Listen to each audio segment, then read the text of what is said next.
is, No, but I know I get the cost. Yeah, you should call it fun. if I show the American, I always have a Oh, problem. really? Yeah. So I use Well, she lives in Dallas now. Yeah, because it's like they have this Very unintimidating. You're not like a loud, arrogant in America. Somehow, one time in Brazil, I didn't know which passport to use, and then someone told me, look, this is Mexican, because if you show the American, they charge you $40 or something like that. And nothing to the rest of, but it was because some type of retaliation that Americans started charging Brazilians when they came here. I don't know, $40 or $30, and they retaliated by also. American, you have to pay $40, $50, I don't know. Well, let's. I'm not wear like a Norwegian shirt if we go to London. I can't really wear my shirt. No, but I told you, I guess that in London, the most common cause of death of Americans is crossing the street. You know, stepping out the wrong. Yeah, Stepping out and looking the wrong way. crossing the street, they no cars coming, no cars coming. When Winston Churchill, I have a story. Never mind. I want to tell you that Winston Churchill, when he first visited New York City, he stepped out and ended up he got hit by a car, broke his collarbone, his spine, everything. Yeah, he was in the hospital for like 4 months. Yeah, it's true. It's true. Jonathan Churchill's no longer with us. Did you say you were going to 30? I don't know that I did actually. Let us What's the go greatest invention of the 20th century? We have a lot of material Of the last century. Okay, and again, I'm going to try to review fast what we've done so far, and remember that we have all the economic transactions that take place in a company, and then some of them we say those are assets. We identify that some of them are going to be assets, and these are assets. In Accounting 101, the remaining was expenses, either assets or expenses. And then at the beginning of this class, in Accounting 102, let's put it this way, we added an additional classification. We said we have still the assets, and then we have other ones that are either product cost. Now we're dealing with a manufacturing company, isn't it? We manufacture widgets, and then these greens would be product cost, what we call product cost, isn't it? Meaning those that are going to be part of the cost of the products that we manufacture. We manufacture tables. Those product costs would be what? Raw material, labor, and overhead. Wood, labor, and overhead. And the remaining would be these ones. Well, I thought that it was blue. These ones. Those would be period costs, isn't it? Period. And this one goes to the balance sheet, assets. We purchase a piece of land, that's an asset. We purchase a truck, that's an asset, goes to the balance sheet. We purchase a computer, and so on. Then we manufacture again tables. Part of the cost of the table, we have the cost of the wood, the cost of the metal, labor, and overhead. See?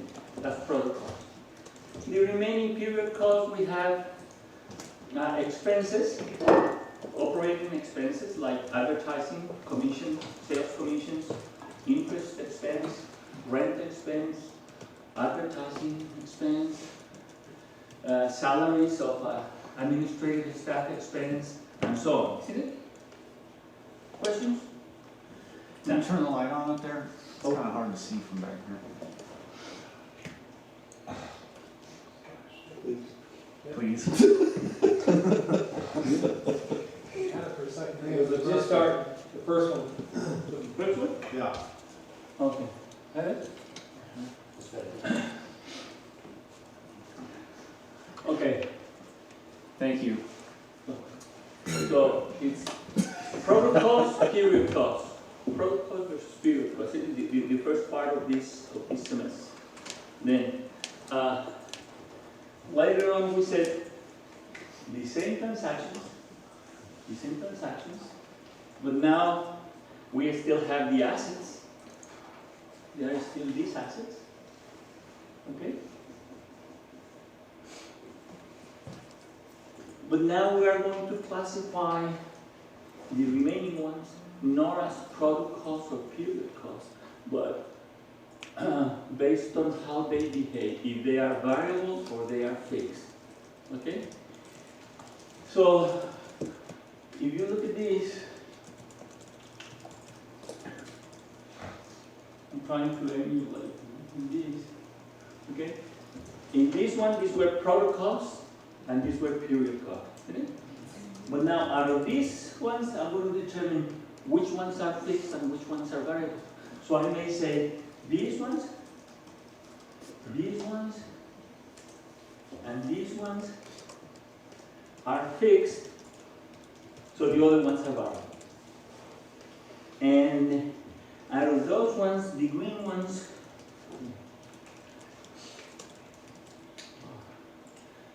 also, some of these are fixed, some of these are fixed, and the remaining are variable. So we have fixed expenses or fixed costs that are both product costs as well as period costs, isn't it? And we have variable that are both product costs as well as period costs. But the way we're going to be doing is we get all of these together, all of these, with all of these, and those would be fixed costs. Fixed costs. Assuming that those are the fixed. Those would be fixed costs. Fixed costs. And the remaining ones would be variable. Okay? So when I say fixed costs, I'm going to imply that I'm talking about both product costs as well as period costs. Yeah? And when I say about variable, which is the part that is not shadowed, when I say variable costs, I'm implying both product costs as well as variable costs. Isn't it? Yeah? There is a problem? Okay. And the remaining are the variable costs. I don't want to put that, but the remaining are variable. And remember, this variable includes product costs as well as period costs. Same here, same there, same here. Fixed costs to product and period.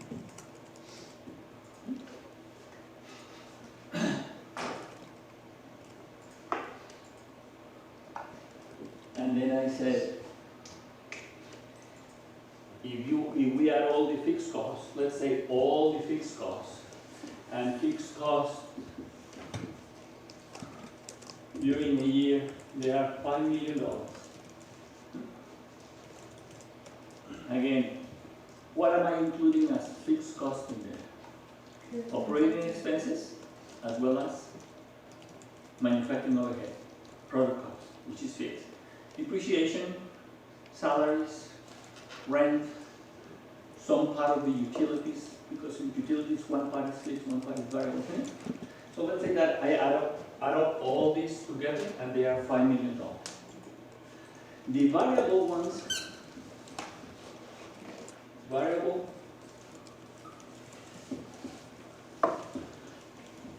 usually the way we do it in real life is we put them on a per unit basis. Per direct labor hour, per machine hour, per unit of production, per whatever. We said usually it's $8 per unit. Per unit sold, per unit manufactured, per unit whatever. Yeah? And we usually do it again per unit because it varies.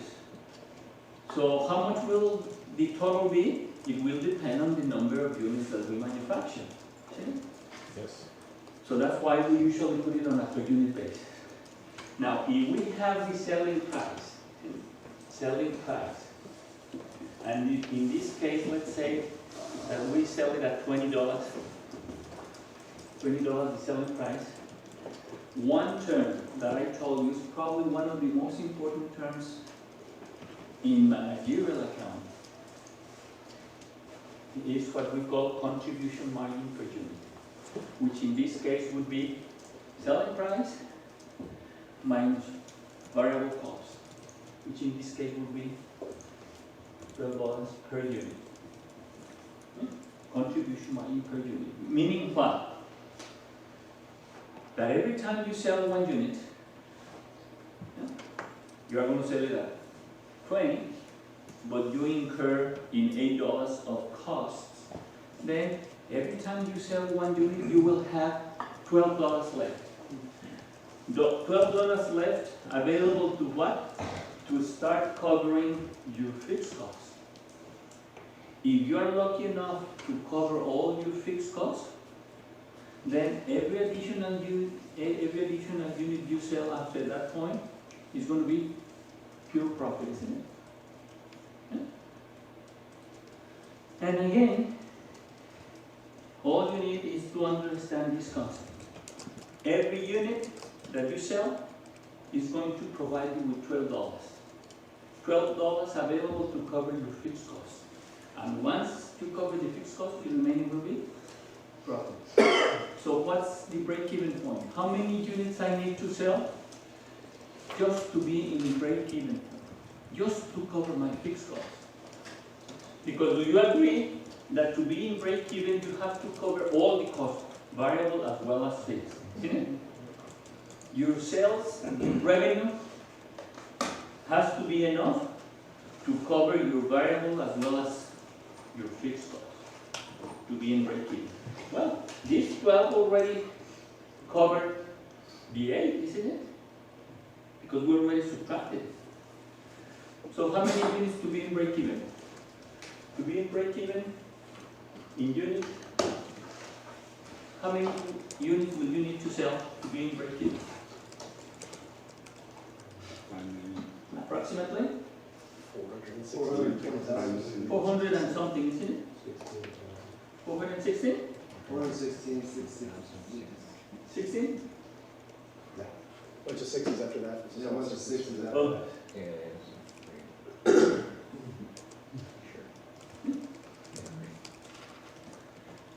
Now, if we were to sell 500,000 units, what will my net income be?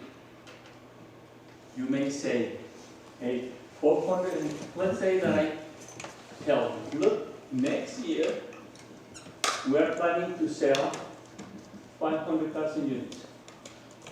What will my expected net income be? One way would be A. Wait a minute. To be in break-even, I need 416. It means that I will be selling 333 more, isn't it? More than break-even. Yeah? Each unit gives me how much? 12. That will be my expected net income. You see how easy we start making plans, or how easy we start determining expected profits and so on. Once you have the contribution margin. How much is that? $1 million. 11. How much? $1 million? Just that. 1 million? 1 million. Or look how easy it is that suddenly you say, hey, my negative is always what? Every unit gives me $12 minus my fixed cost. That's simple. Okay, all you have to do is here, plug the number of expected units to be sold. 500,000 times 10, that's 6 million minus 5 million, that's 1 million. That's simple, believe me, that's the way it will be done in real life. That's it. What's difficult is to be able to separate out of all the costs, how many of them are fixed, how many of them are variable. But if you have a good accounting system and somehow you are able to separate the fixed from the variable, everything else is going to be very easy. Very easy. All you need is to know, again, this magical number. Contribution margin, patient. I know that you have a lot of different patients. But on average, you may say, to make things simple, isn't it? On average, I get how much from every patient who shows up in my office? $60. You have all your fixed costs to cover. Did you know that each patient gives you, on average, $60 contribution margin? Meaning that this 60, with these patients, you have to cover all your fixed costs, which are rent, insurance, salaries. How much per year? I don't know. $300,000. So how many patients you need at least during a year to be on break even? 5,000 patients. Hey, Adrian, do you think that you can handle 5,000 patients during a year? Gosh, too many. I only receive 1,000, so get out of this business. Oh, 5,000 patients during a year, that's a piece of cake. That's simple, isn't it? Yeah, in real life, businesses are much more complex. But let's not add more complexity with this analysis. Managers, they need their time to do other more important things. No, not that this is not important. Another concept that we talked about was contribution margin percentage, wasn't it? Contribution margin per unit is every unit that I sell, it will give me $12. Contribution margin percentage is what? Contribution margin per unit divided by selling price. In this case, what's contribution margin 12? What's the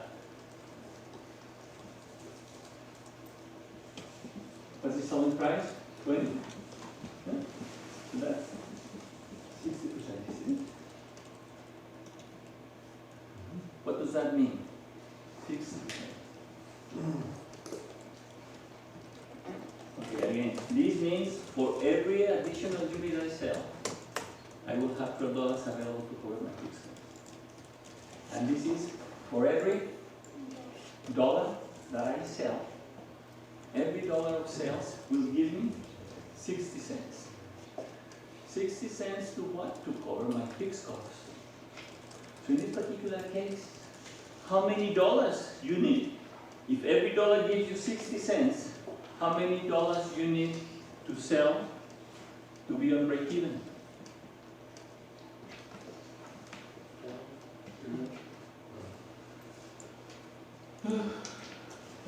How much? How many?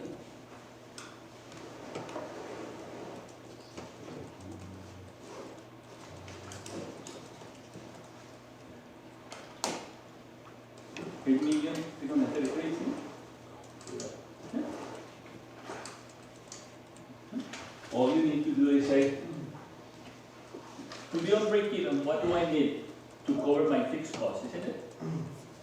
My fixed costs are $5 million. And every dollar of sales gives me 60 cents. So that will be 8,333,333. That's the amount of dollars, isn't it? I need to sell. Like if I'm planning to sell $10 million, what would my net income be? One way would be if this is my break-even point, and I expect to sell $10 million, it means that I'm expecting to sell 1,666,000 above the break-even point, isn't it? And each one gives me 60 cents. Then my net income will be 1 million. They always will equal each other to break even. They will always, yeah, they will always. One in dollar, 1 year. one in units. Yeah. Your book also talks about those graphs. They say in this particular case, we're talking about $5 million on fixed costs. $5 million, isn't it? My total variable cost. The variable cost in this particular example has a slope of how much? 8. So the slope of this is 8. My total cost is the sum of these two. So this is total cost. And then you have revenue with a steeper slope. See? The slope of the revenue will be 20. 20. See? And you will have revenue. The slope of this will be 20. See? And this, the break-even will be in units. This is volume in units will be 460. 660.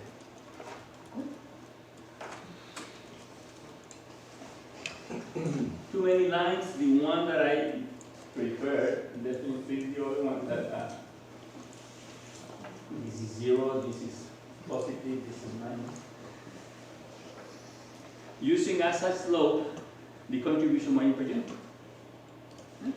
And what is the difference between these two slopes?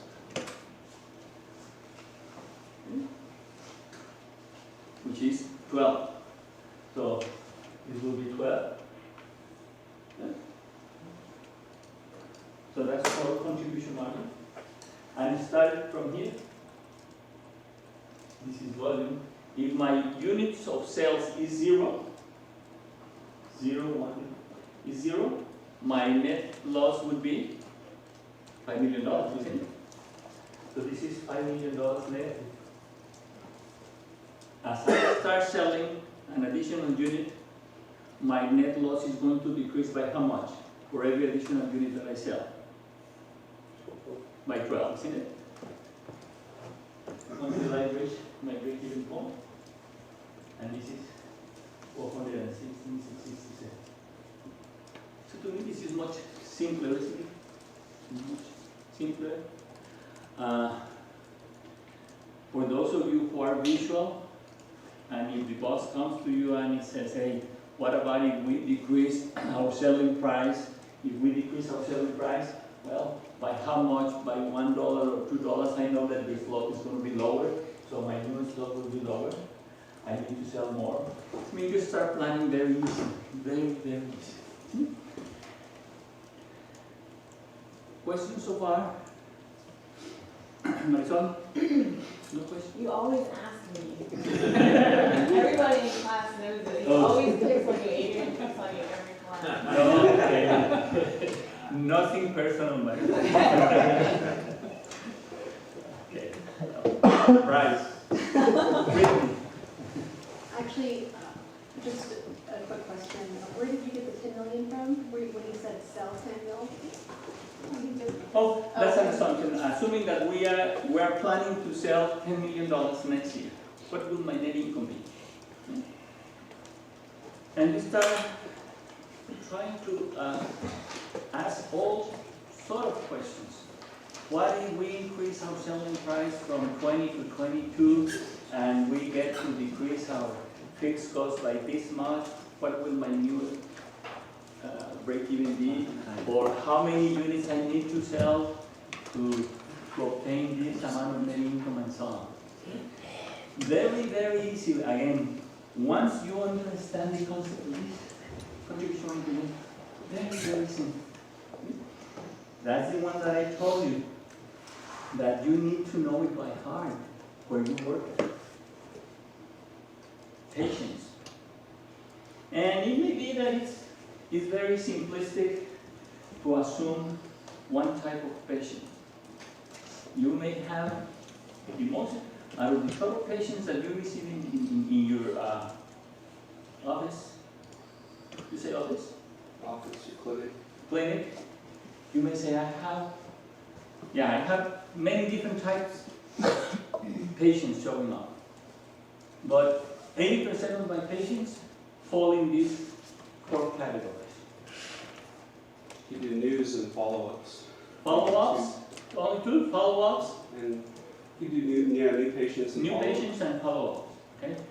They are not equally profitable, are they? I don't know which ones are more profitable. But then you may say, well, I have two, the new ones and the follow-ups. And these ones, the new ones give me $80 and these give me $45. What do you need to know? And you know more or less the mix, isn't it? The mix of. Now, so far, no questions? Yes? Lamar? No questions.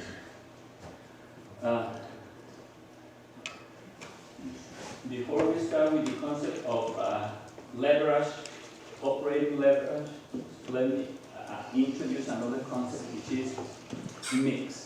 Very, very important. Because in real life, we don't sell only one product. In this particular case, I'm saying that we sell our product at $20 and the variable cost is $8. But in real life, we may have many different types of products, many different types of patients, many different types of services we do provide. And the concept of mix is very, very important. Remember we were talking about, well, I always talk about Coca-Cola. We had 4 different types of products usually. Glass and plastic. Aluminum, not that important.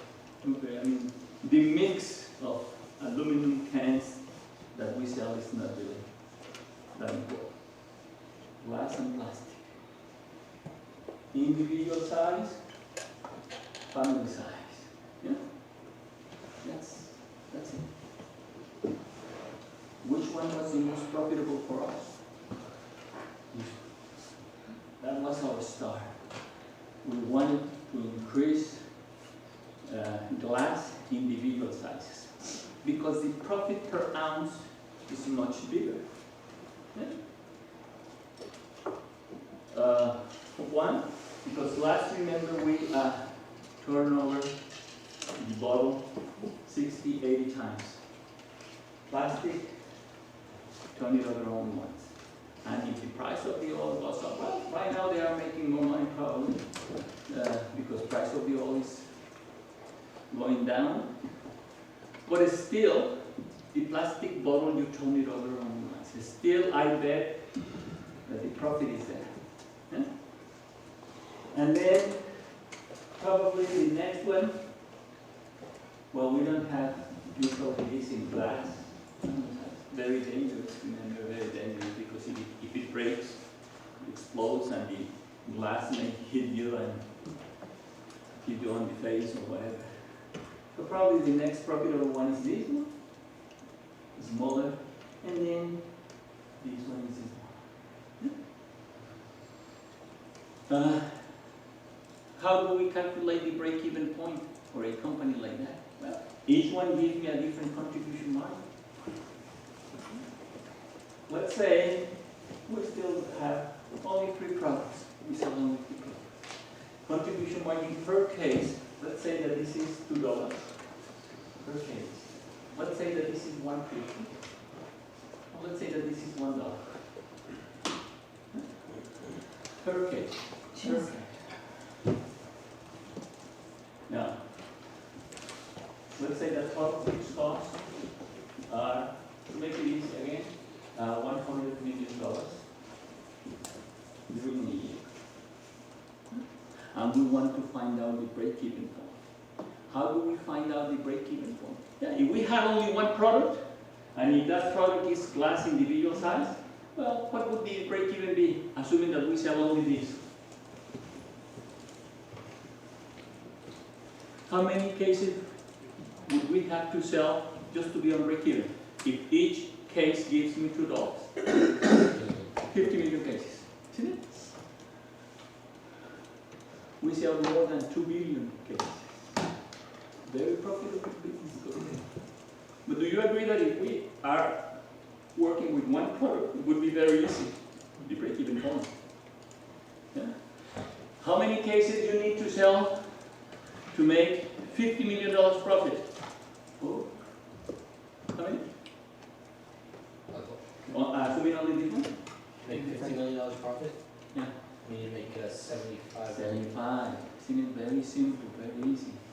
I'm not happy with 75. How many cases would I need to sell to make $500,000 profit?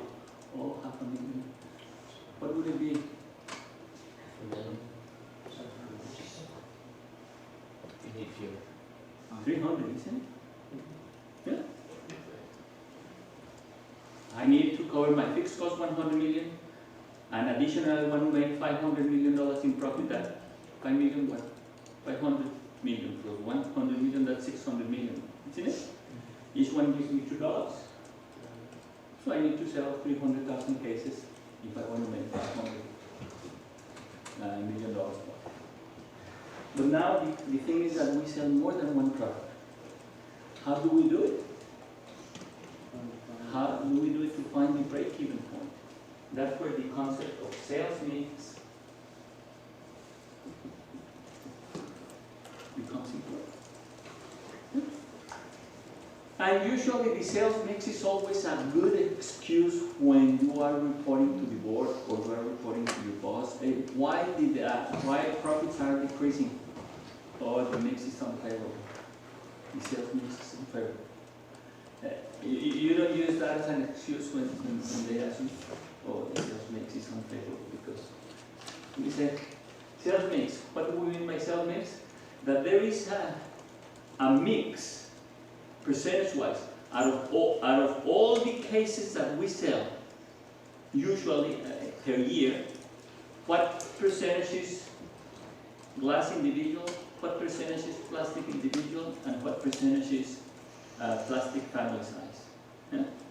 So we have then 3 products: glass individual, plastic individual, and plastic family size. Yeah? And usually the sales mix remains, well, I don't want to say stable, but at least you know what the sales mix was last year. See it? Well, out of all the cases I sold last year, 40% was this. 35% was this. And the remaining, which is 25%, in total, the 100. Always the total sales mix has to be equal to 100%, isn't it? Because you are trying to explain out of all the total products, different type of products that you sell, what percentage is glass individual, what percentage is... Now, this is the sales mix. The contribution margin per case, per unit, assuming that the unit is a case of... this one is $2, this one is $1.50, and this is $1.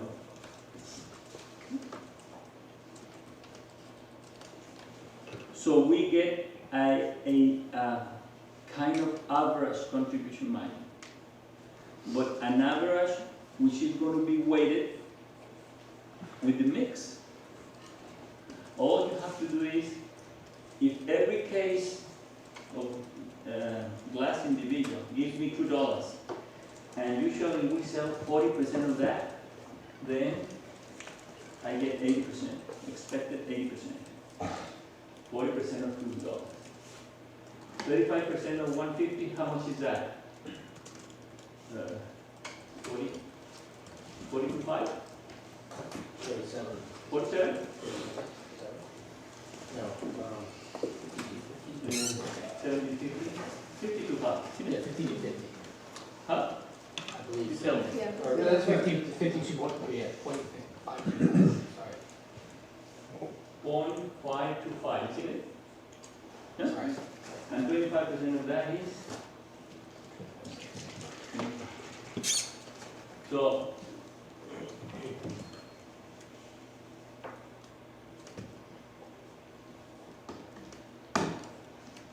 with that particular mix, with that mix, 40, 35, and 25, regardless of the volume, yeah, as long as that's the mix, the average contribution margin per unit will be, per case will be $1.57. Now, look.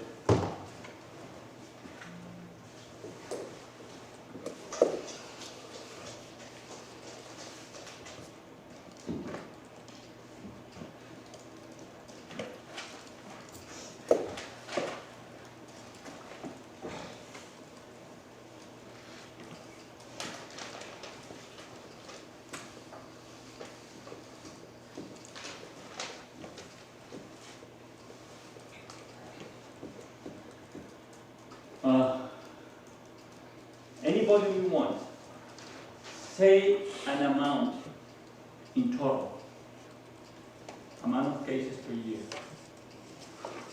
800,000. 800,000? Total cases are 800,000 cases in total. Then according to that mix, has to be what? 200%? Yeah. 280 and 200, isn't it? That would be the mix, isn't it? 40%, 35%, 20%. Yeah? What's the contribution margin per case? Oh, this is $2, $1.50, and $1. So the total contribution margin that I will get would be $645,000. Yeah? It will be 420. Yeah? And it will be 200,000. Yeah? Do you read him? How much in total? Yeah.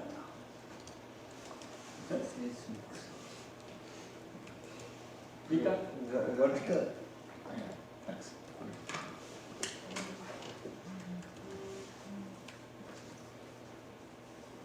These are cases. Yeah? Again, do you agree that if I sell 800,000 cases per year, based upon that mix, 40, 35, 25, knowing that each different type of product gives me 2, 150, and 1, then I will get, just by selling individual glass, I will get 640. I will get 400. In total, I will get 1,260,000 by selling 800,000 cases in total. What's the contribution margin per unit on average? 1,260,000 divided by 800, isn't it? And that has to give me?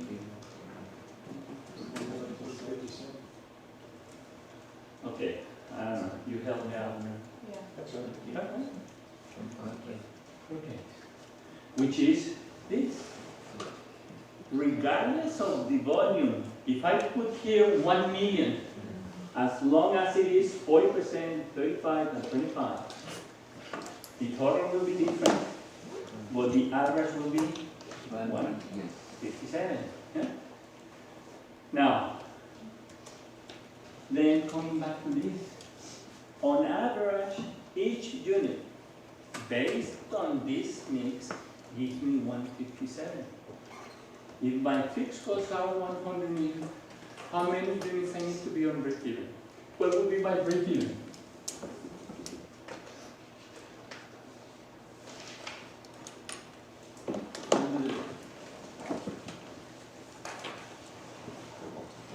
$100 million divided by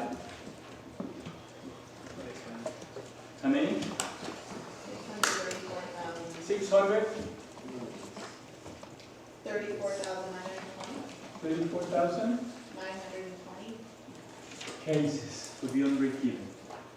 In total, out of those, 40%, 35, 40% have to be individual clients.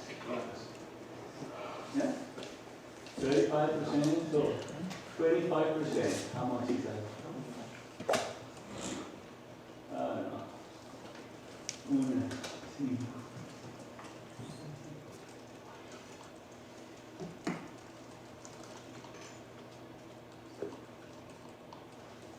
or less?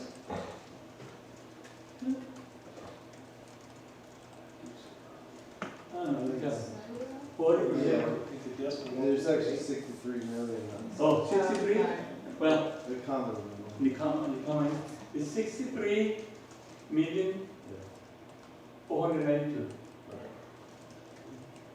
And then there will be 1 million and something? No, 15 million. Yeah? 15 million and something. It will be 225,200 and something. 25 million, is it? It's 2. Well, 35%. 35. 35 is 2. Oh, 32. And that's 35,000 something. If you were to calculate the contribution margin for each one of those, add them up, you will find out that the total contribution margin would have to be equal to $100 million, isn't it? Because that would be the total contribution margin minus my total fixed cost. Okay, help me out. Again, just to make it, how much is this? 35 million? Or how much is that? 25. What is it? 396. 25, 396. 396. And this is 22,222. And this is 20 so much?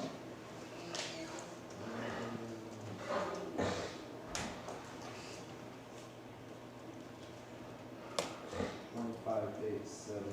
15873. Yeah. The total of that, again, has to be 63,492, isn't it? Huh? If you multiply this 25,396 times the $2 that we get from each one of those products, plus 22,222 times 150, plus 15,873 times 1. Add them up, that will be the total contribution margin, isn't it? And that total contribution margin has to give you $100 million. Because that's the amount that you need to cover your fixed costs. Questions? Now, what happens, remember in real life, what happens is when what would you try to do here? You would try to sell more of what? Which of the three products? You would try to sell as much as you can be, isn't it?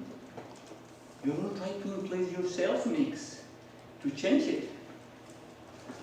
Instead of 40, to make it 50. Yeah? And sell, try to decrease. This one is the least profitable, per case. Yeah? Per case. So what happens if we start increasing this and decreasing whichever one? Because remember that always has to add up to 100. But the more we increase the sales mix of this, the average is going to be higher. 160, 165, 170, who knows? The higher everything else constant, the more profit the company is going to have. The less cases needed to be sold to be on break-even. So that's one concept that I bet that where you work at, they are always telling you, try to improve the mix, the sales mix. Meaning, try to sell the products that are more profitable, isn't it?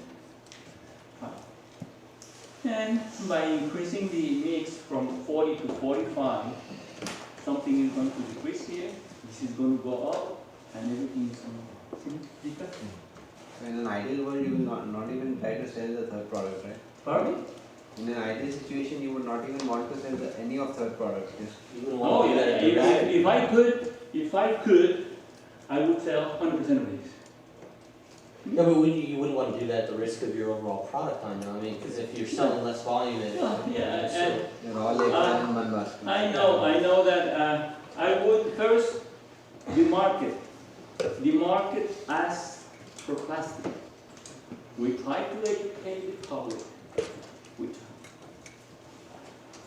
We tell the public, A, be, how to say, green conscious or be environmental conscious.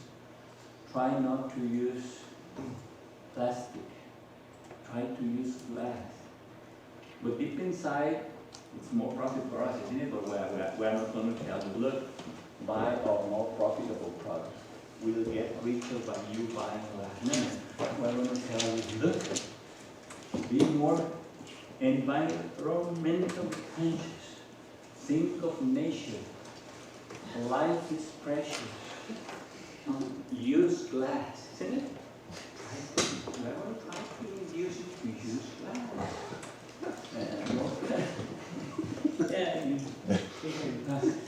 We're counting on marketing.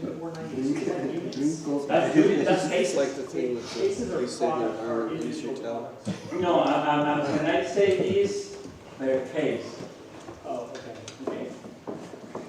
In Coca-Cola, in the Coca-Cola industry, the equivalent unit that we use, because there are many different sizes, and we want to compare the volume across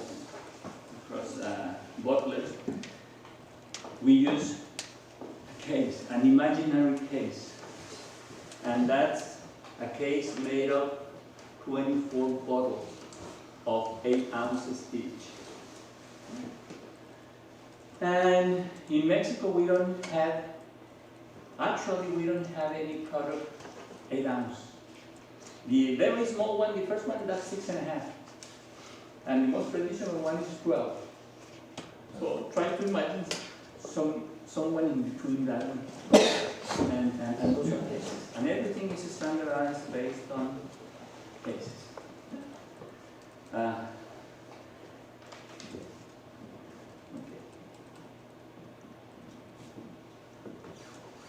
Do we have Rowena, in that chapter, do we have contribution money per scarce factor?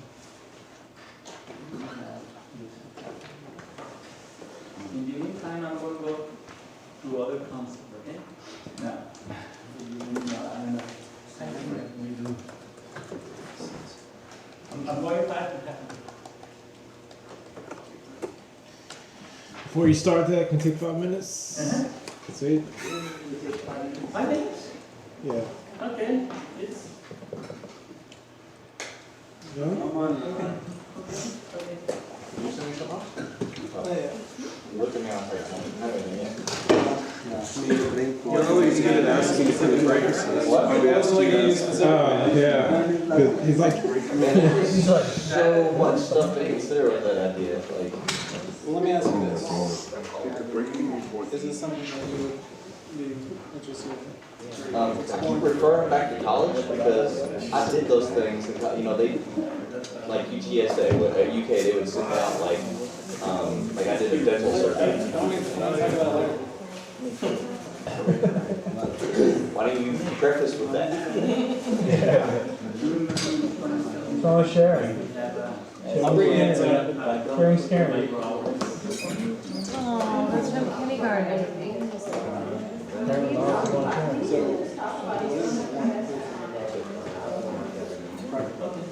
I wish we could start every class in kindergarten.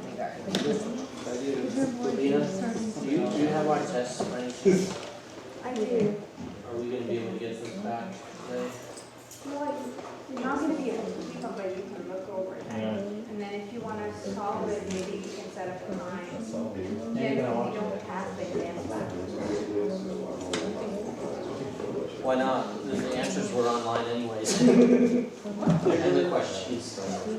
I know, but What's up, girl? I've gotta go, unfortunately. What's the minute after class? It's day to day. It's gonna be a long class. I really want to.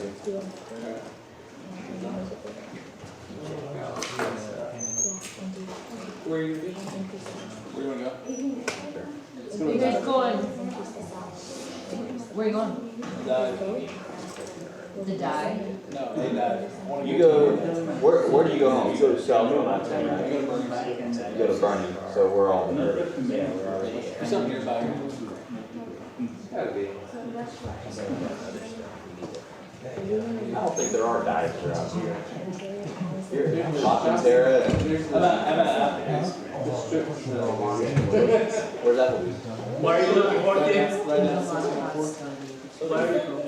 What, 604 and I-10? Like there with the olive and stuff? You know one good place? Miles. Looking for a good place to bring beer? Yeah, Aguascalientes. Can you say that's 1604? You take 60.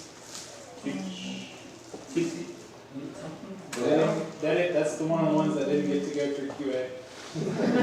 No, but you take 1604. What's that, west? I think it's all the time. I mean, you go, Yeah. what's the next? Backup? What's the next one? Oh, that talk, The yeah. next one. You exit the next one. And there is a restaurant called, on your right hand side, called Aguascalientes. Oh, yeah. You know what I mean? Yeah.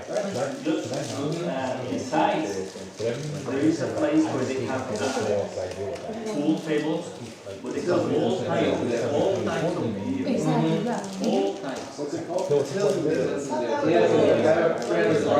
Orange? Hill's I know Nails? my career path. Hill's Nails? It's a big biker bar. Yeah. Hey, where was What that are you guy you're talking talking about? about? Because I need to Hill's find Nails. one. Hill's Nails? Where? You have to hit west, 1604. It's the Babcock exit. It's on the axis. Great. Because we will study accounting. We're always studying. Leonard, you can do both. You don't have to stay at the bar. It's like a couple of beers and then you can go home. Some of the stuff that we're restructure the way that we do our estimates. Those beers is gonna kill you. It may be motivating for working out, but. And I said, why don't we do activity-based hospitals? And so, because this can cost a lot. Why would this be the same way? Did you watch the video? Always try to say. Well, relax. Oh, you were straight. I was like, see, that was an awesome one. I didn't see the movie, so I don't know. All I know is the interview. But we've already fought one. Is everyone else thinking it's expensive, but anyone close to me? I don't know. So we outsourced it. Well, I didn't see the movie, so I can't tell you if I enjoyed it or not, but, I mean. It was one of the best horse races that I've ever seen in a movie. What movie? Yeah, when Oh, yeah. The match race at the end. Like, I go to the horse races and I have a dirty party every here, and I can take people over to the simulcaster beds and everything, but I'm not a gambler. But I do participate, it's an event, so we got a really nice track back home, so twice a year, it's seasonal, so everybody would skip school and go, or that's where you have meetings, and so it's a big social event, but. I have a really silly question, Jim, but when you had your Kentucky Derby parties, did the women wear big hats? Yes, I do. That's I my make everybody favorite dress part up. of Kentucky Derby So- parties. So, and I make hats for my wife and my daughter every year. But they're pretty elaborate. I got And you pictures. drink mint juleps too, right? No, but I offer mint juleps. I have all the ingredients, and everybody tries it once, and they won't. Yeah, I have a completely separate bourbon bar that I set up for my regular work. It's basically mint whiskey, and Mint whiskey. you muddle mint, and it's terrible. I know one guy that actually likes them, but I don't think mint. I always is offer them, really and good. people try it, and they're look. I know that's why. I mean, it's like gum, it's like chewing gum and taking a shot of whiskey. Yeah, it's Part not of the good. experience. So. It just ruins good whiskey. There are mint juleps available. I will make you one if you would like, but it'll probably be your I'd last. rather have bourbon. Yeah, I've got plenty of bourbons, so. But yeah, I have, most of the women wear the big hats because they like them. And then, but you have the option, you can dress up as an infielder, or you can dress up as a high roller. So some of the guys come in complete suits, and some of them come in white beaters and cut off jean shorts. So, 'cause that's, I don't know if you know the Derby very well, but the infield is, it's like all the college people go and they smuggle alcohol in. It's like a spring break. You see people passed out on the ground And then people in the sunburned. stands around. And you kind of gotta have money to go in the stands. So yeah, that's where you see all the nicer hats. So I get about 50-50. Half the guys dress like white hats, and the other hats, dress really sharp.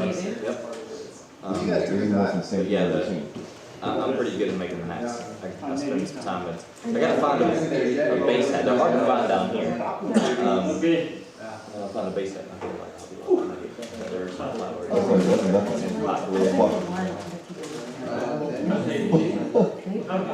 would just start. Start. Okay. Thank you, because we're not Jim.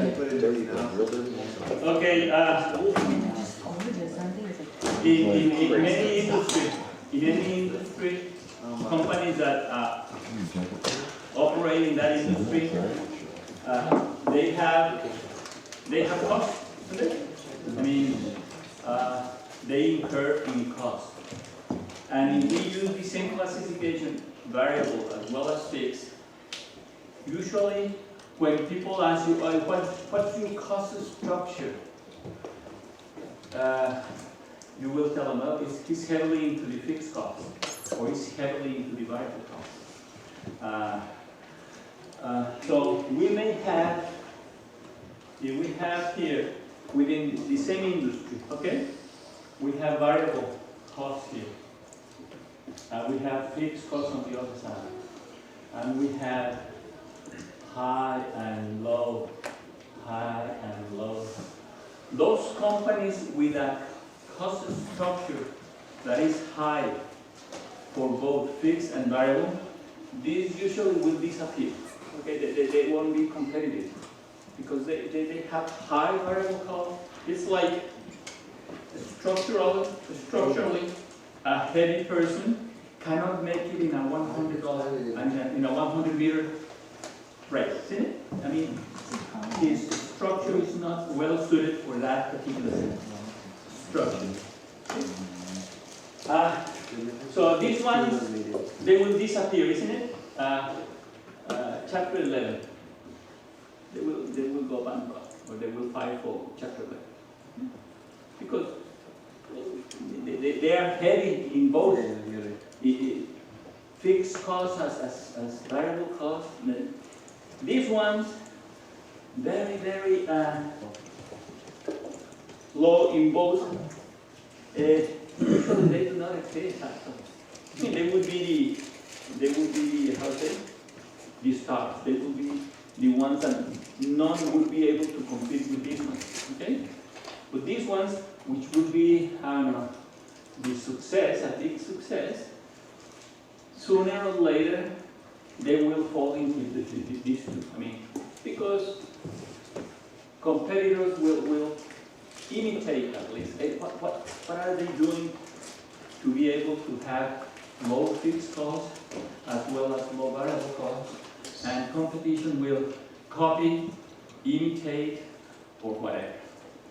What happens in real life mostly is that companies in one industry, they will operate in these two, I believe those two squares. Yeah? And by design, some companies will say, I want to be high fixed cost, but low variable cost.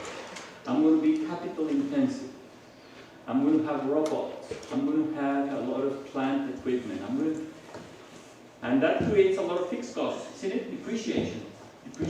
Airline companies, they have humongous fixed costs, just the depreciation of the airplanes. Railroad companies, they will be here, isn't it? Airplane, railroad, cruise, how say it? When you go to the sea and cruise? With those Liner. the companies that offer the service. What's the second one you have up there, air and rail? Railroad, airplanes, railroad, Cruise line is what you're looking at. Cruise line is what you're looking cruise lines, whatever. They are usually, their cost structure is heavily fixed. Chemical plants, yeah? Cement plants. They have humongous amount of dollars invested in fixed assets that create fixed cost depreciation. You have, on the other hand,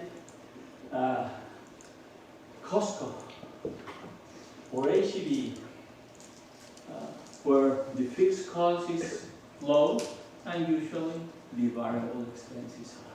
The cost of goods sold, the cost of the merchandise sold, very high, isn't it?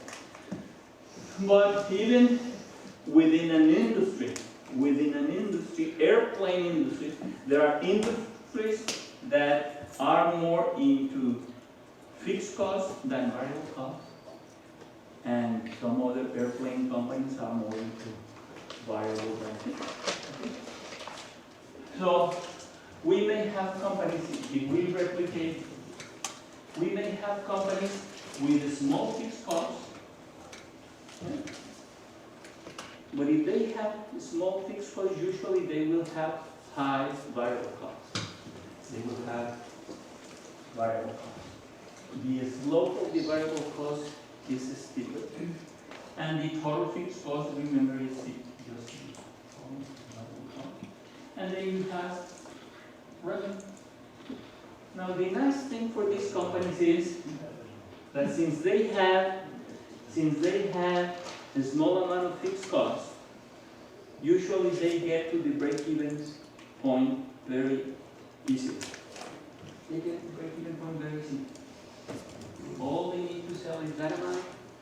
So in a way, they get to sleep comfortably very soon. They don't have to worry about losing money. Okay? Other companies, on the other side, on the other hand, they may have more fixed costs, higher fixed costs. But the slope of variable cost has to be lower, isn't it? Because if they were to have the same slope, they won't be able to compete with it. So the slope of this one may be smaller.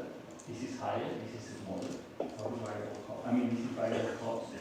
The total is parallel to that one. Total variable cost. And then revenue will be here. So yeah, to get to the break even takes much longer. For airline companies, just to get to the break-even point, just to be able, for them to be able to sleep peacefully. Probably the CEO won't be sleeping peacefully until September, October, late in the year. But the first 8 months, he will be suffering because he would say, gosh, I haven't even covered the depreciation of my airplanes. What happens though is, for these ones, is that once they get to the break-even point, once they reach the break-even point, every additional unit will give them a lot of problems. These ones, the nice thing is that they get to the break even very soon, but to make a decent profit, they have to sell 90 million units because the contribution margin there is very, very small. Remember Branny?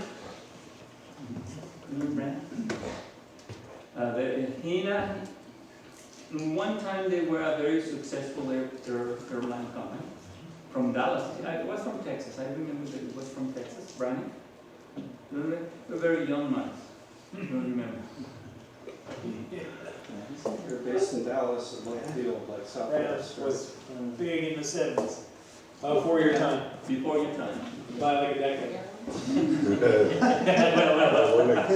may have been early 80s, but it was more of the 70s. Well, you know what? It was a very successful company. I think that it was the first one with planes painted colorfully. I mean, yellow, green, and orange and red. But they came up as an economy airline. I mean, slashing prices.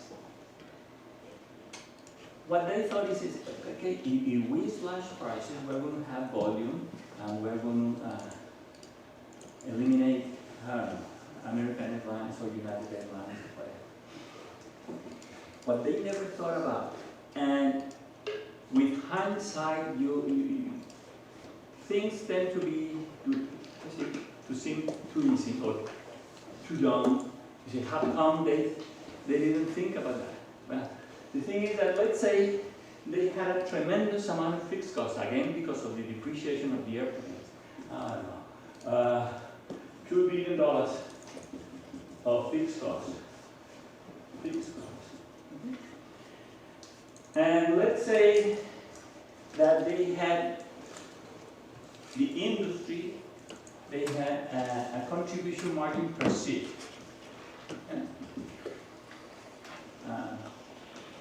How much you want? $100, just to make it $100. Okay? I mean, again, I'm inventing numbers. I don't know if it's too much or too little. How many seats an average airline company would need to sell to be on break-even? 2 million? That's this, isn't it? If you slash 2 zeros, 20 million seats, isn't it? Yeah? That would be break-even point. 20 million seats.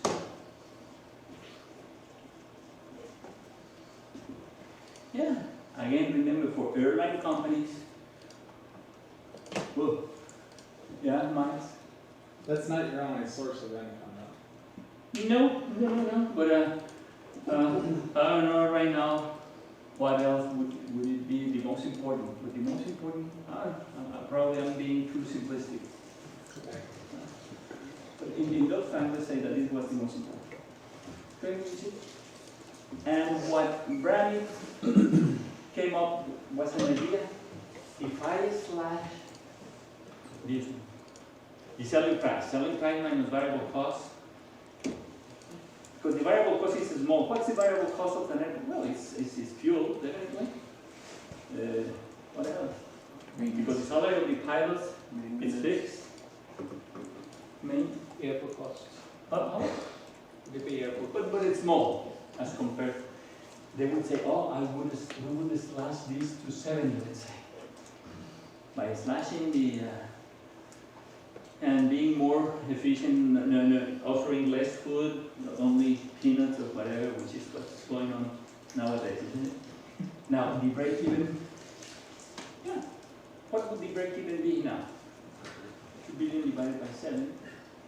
How much? 2 sevens. 28. 28? Roughly 28. And they say, okay, let's slash. What they never thought is that they didn't have the airplanes enough to fill 28 million. And you may think, oh, what a stupid they were. I mean, but that was happening. Yeah? But for those industries, probably the nightmare they have is not being able to get to the break-even point. Because once they get to the break-even point, every additional seed sold is pure profit. And the profit for seed is not 10 cents, it's not 20 cents. Usually it's into the $50, $100, $200 per seed. So every additional one, after the break-even point, isn't it? Okay. In real life, we use some terms. We say that this company is highly leveraged, or it has more leverage than this. And when I say leverage, there are two types of leverage: operating leverage and financial leverage. We're talking about operating leverage. What we usually say is this company has more operating leverage than this. It's another way of saying that this company has more fixed operating expenses than this one. Yeah? And we have to understand the concept of operating leverage. Yeah? I don't know if you've heard in your company saying we have to take advantage of our fixed costs. We have to take advantage of our operating leverage. Meaning, hey, we have a fixed cost that we cannot eliminate. So might as well use it as efficiently as possible. What do I mean in the airline industry? Fill up the seats. I already have them in there. Do whatever is needed to fill up the planes because we have that fixed cost in there. Or we have the ships, or we have the rail trains, or how do you say? Cars, rail cars. I don't want them to be sitting in the patio. I want them to be out in there, filling up. In other words, use up or take advantage of your operating leverage. Take advantage of those fixed costs. Yeah? The more seats you are able to fill, the lower the fixed cost per seat. Okay. So that's an idea of what an operating leverage is. But let's put this example. Yeah? Sorry, but isn't that assuming that you're selling all the seats at the same price? Pardon me? Isn't that assuming you're selling all the seats at the same price? Yeah. Because you can fill up the plane, but only a portion. Oh yeah, you have a mix. I don't know. And probably I think that there is one airline company that has the best software in the industry, and which actually that company rents or sells the service to the other airline companies precisely to determine which price to sell. It's like the hotels, isn't it? You call Marriott and $120 per room. And then later on, 2 weeks later, you call and then they charge you $200. Same room.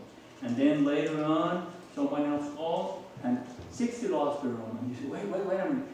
They have some logic in there that originally they say, if you buy it in advance, I will charge you less just to secure.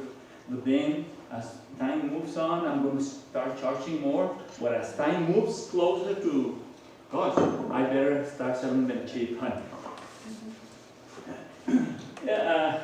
Here it is assuming that this is an average contribution margin based upon the different prices. Okay? And again, the mistake that Braniff did was, mathematically in paper, they said, oh, so we need to sell this 28 million seats per year, and after that we'll have profits. But they didn't have planes enough to fill up those. Again, I don't know if 28, in this example, if 28 million seats per year is too many or too. Just a little trivia. They went out of business in 1982. 1982? Started in 1928 and Wikipedia. 1928? Wikipedia, and it's from Dallas, Braniff Airlines from Dallas. Wikipedia says they went out because of high fuel prices and airline deregulation in 1978 rendered them uncompetitive. So we got to fall back to yesterday's class to understand why they had trouble. So in 1982, that's when you were born, Miles? Nope. 84. Eight. What's that airline here? Brandon. Double S. But then Southwest started right after them, or right before, right? But but they had the different baseline, and deregulation was already, I mean, Southwest benefited from deregulation because they could come in to be competitive price-wise and therefore. Well, they came in and took all their infrastructure. Yeah, they probably helped kill Braniff too, Right. because they were also at one field and they took them all. Right. So let's say that this is company A, and this is company B, okay? And A and B. And let's say that company A has variable cost, has smaller, isn't it? Let's say, I don't know, $3 per unit, whatever the unit may be, per table, per chair, per seat, or whatever. And fixed cost, no, sorry, 25. And fixed cost, which is low, let's say only 2 million. B has variable cost 10, but fixed cost more, $10 million. To make it easy. Again, and the selling price is the same. To make it easy, selling price is equal to $40 per unit. $40 per unit. Now, what would be the break-even point for this?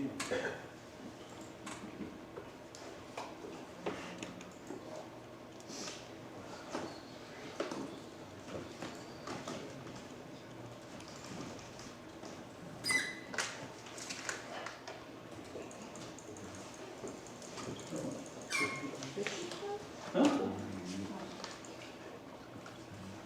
2 million divided by 15, isn't it? Yeah. How much? 50,000? No.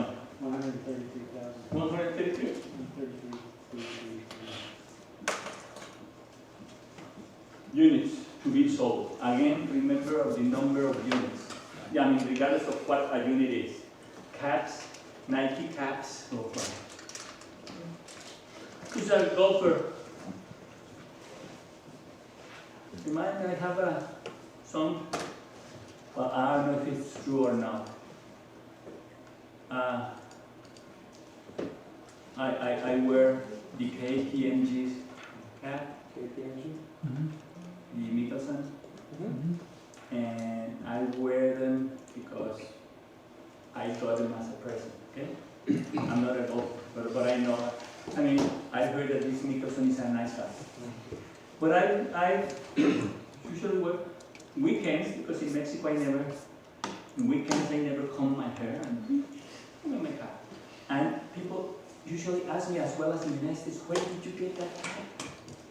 And I said, well, and I said, well, Nike, you can buy them everywhere, the Nike. But the KPMGs, no. Remind me, I'll bring you one. Okay. One KPMG. Thank you. What's the break-even point in here?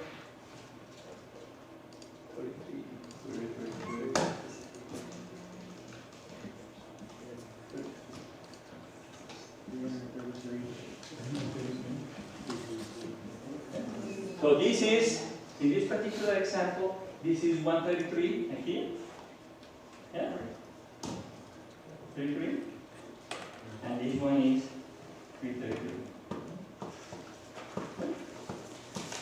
What did you divide 2 million by? Yeah. Remember, Marisol, remember always the important concept, which is contribution margin per unit. If you sell each unit at 40 and the variable cost is 25, you know that the contribution margin per unit is $15 in, isn't it? Then each unit, every unit you sell is going to provide you with $15 to cover all the fixed costs. And this is the contribution margin per unit. It's going to be 20. let's look at an income statement, very easy. Let's say that the company now is selling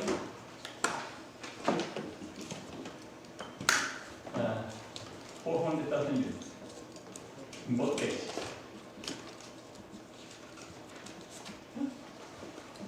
Looking at an income statement, you will have something like this: revenue, 400,000 each unit you sell them at, well, that will be $16 million. Okay. Okay. 400. Yes. Minus total variable cost. What are my total variable costs? 25 per unit. That's 100. That's $10 million. Okay. How about you? Total contribution margin, 6. Minus my fixed cost, 2. Net income, 4.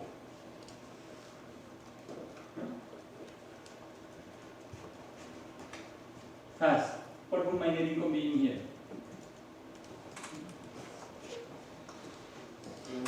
Hmm? 400 and 35. Very fast. I mean, I don't have to go through the whole thing, isn't it? In here, you should be able to, again, in this particular case, you should know each unit gives me how much? In A. How much? 15, isn't it? How many units I expect to sell? $400,000. So I will have $6 million contribution margin minus fixed cost. Yeah, but isn't B different than A? I mean, we No, have a contribution. I'm doing A. Okay. That instead of doing the income statement, start thinking this way. A. Each unit gives how much in A? 15. How many units I expect to sell? 400. So in total will be $6 million. But what are my fixed costs? 2 million. Oh, my net income is 4 million. Without even preparing it. Because those will be the questions that they will ask you. Boss will ask you, hey, what happened if we sell it? Wait, let me prepare an income statement. Your boss is waiting for you to answer fast, isn't it? What will my net income be in here? You will say, hey, is unit giving how much? 25. It's actually 30. That's 10 million. It's 30. Minus. Contribution margin is 30. I'm expecting to sell in both of them 400. CM produced Contribution margin 25. 30.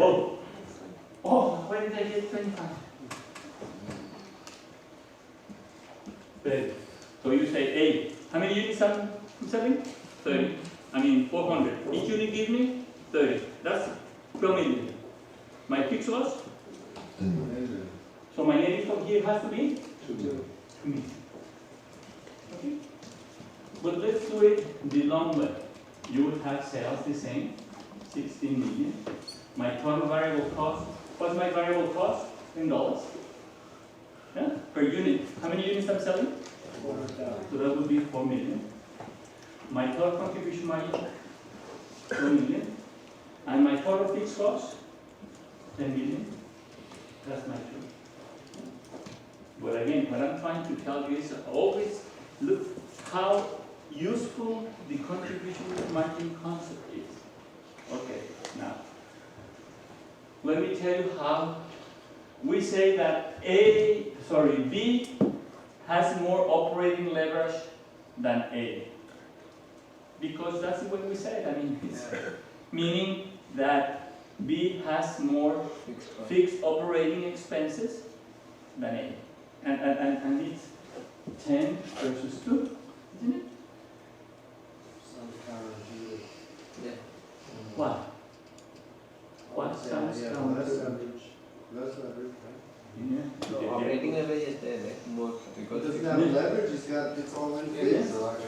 The lever is the lever. the larger, the higher the lever, isn't it? The less effort, the more benefit. Yeah? Just give me a, how do you say? Who was the guy who said, give me a, where I can put the lever? Fulcrum. You are ingenious, you know more than I. But the higher the lever, the larger the lever, the more benefit, isn't it? The less effort you put. So the more the fixed cost, the higher the more benefit you can get. Let me try to show you why. So we say this has more operating leverage than this. But if we were to measure, if we were to have a measure of operating leverage, how would we do it? Okay, there is what we call degree of operating leverage. Degree of it's a measure of leverage. Now, that degree of operating leverage for A and for any company is calculated based upon one particular volume of sales. You cannot say that Caterpillar has a degree of operating leverage of 3. No, because the degree of operating leverage will depend upon the volume of units sold of Caterpillar. If the volume of units sold for Caterpillar changes, the degree of operating leverage is going to change. So when you say A, the degree of operating leverage for A at a sales volume of 400,000 units is this much. Because if the sales volume changes to 420 or 430 or whatever, the degree of operating leverage is going to change. You know what I mean? I mean, you calculate it based upon one particular volume of sales. In this particular case, it's based upon 400,000 units of sales, assuming that that's my actual volume of sales. And the degree of operating leverage is very simple. All you have to do is divide total contribution margin by net income, which in this case would be 6 divided by 4, that's 1.5. 6 million divided by 4 million. What, can you say that one more time? It's what divided by what? Total contribution margin divided by net income. In this case, for B, this is for A, degree of operating leverage for B is how much? 10. 1.2. No? Over 10. Oh, 6, isn't it? 12 divided by 2, 12 divided by 2, that's 6. So yeah, it has more leverage, 4 times more leverage than A, isn't it? At 400,000 units of sales. Now, what does this mean? What does 1.5 mean? Well, it is a measure of how sensitive profits are to changes in volume of sales. Again, when your volume of sales changes, your profits change. But how sensitive are your profits to those changes in sales? In this particular case, it means that if you change for A at this level of sales, if you change your volume of sales by 1%, your net income is going to change by 1.5%.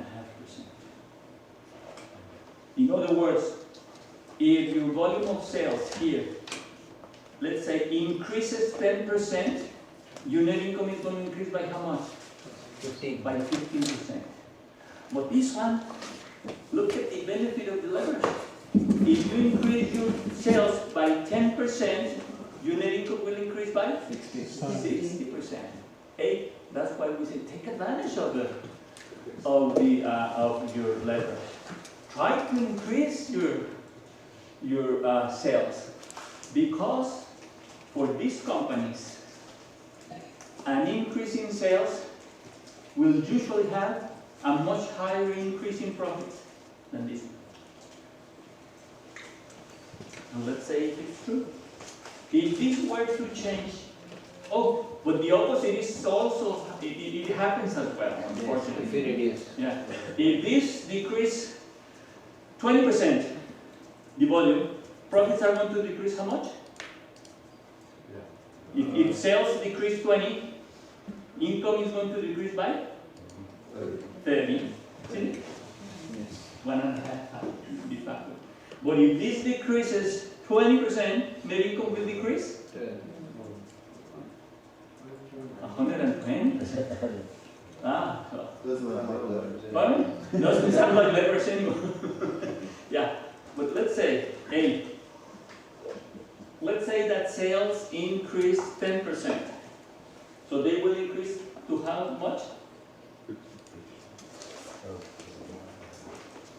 440, isn't it? From 400? 10%? 10% of 400 is usually 40, isn't it? What would my net income be? Okay, do it now fast. Selling 440. Okay. Contribution margin is 15. 40 Times 30. 40, that would be 666. Yeah. How much? 66. 660. Yeah. What would my net income be? Minus the fixed cost. Okay, 440 times 46, 15, that would be 6,600,000. 4 minutes. No, yeah, 6,600,000 minus 2, 4,600,000. My net income? Yeah? Yeah? What's the increase from here to here?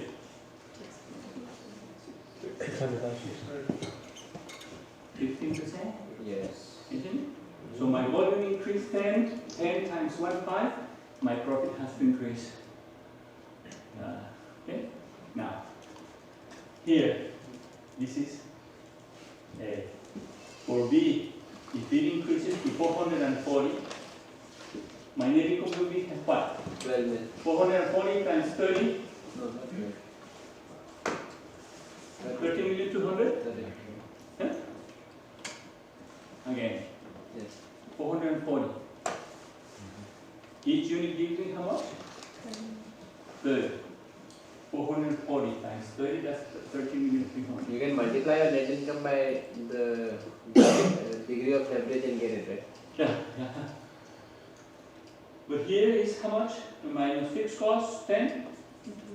That will be 3,200,000. So what's the increase from here to here?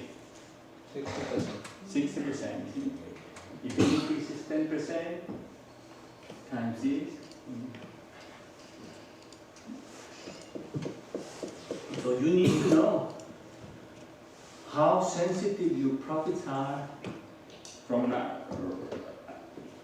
In any particular year, in any particular month, you are selling some number of units. I don't know which ones. But at that level, you have some degree of operating leverage. And you need to know how sensitive your profits are to changes in volume. The closer you are to the break-even point, the more sensitive your profit. Let's say that instead of selling 400,000 units for A, let's say that B is selling, instead of selling 400, yeah? Let's say that B is selling 350,000 units. Right now.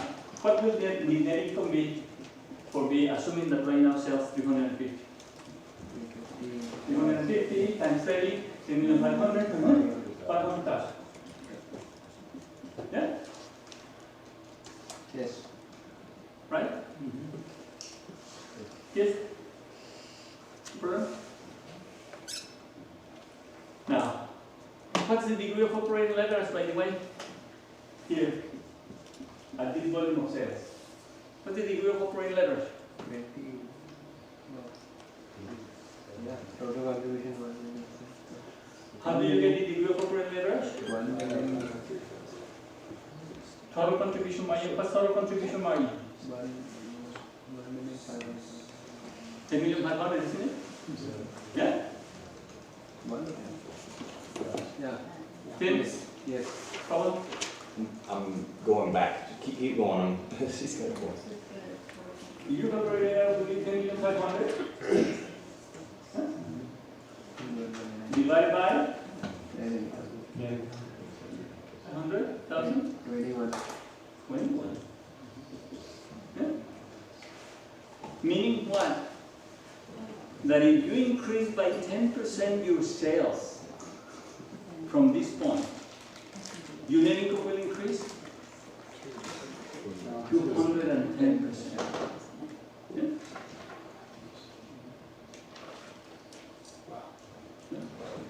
It's not always that straightforward though, right? Because you have to look at the capacity, and if you want to really make that change, you want to increase that But capacity. if you have cost your use will- capacity, you have the fixed cost already there, and you better use, again, assuming This that, doesn't tell me about my capacity, right? I mean, how much I can actually produce.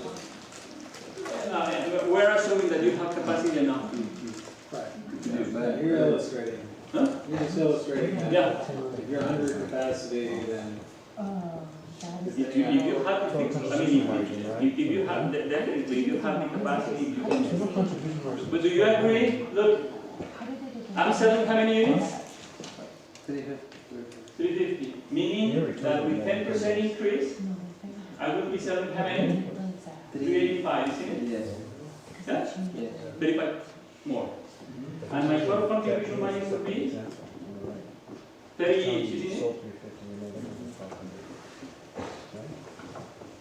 11,550? Again, each unit gives me how much? 30. If I'm selling 385, then my total contribution margin, yeah, 11,550? Yeah? Minus my fixed cost will give me a net income of how much?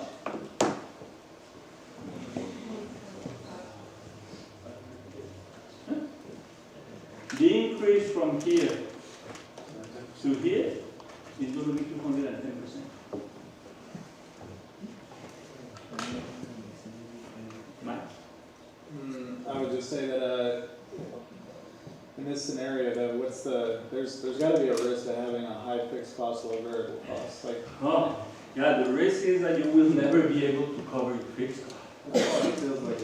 and so we may have capacity, but we may, just because we're tying in some of the other classes, we may be very, very price inelastic, and therefore you can't There are reach many, a capacity. I mean, the higher your fixed cost, the higher the risk, the higher your operating risk, your business risk.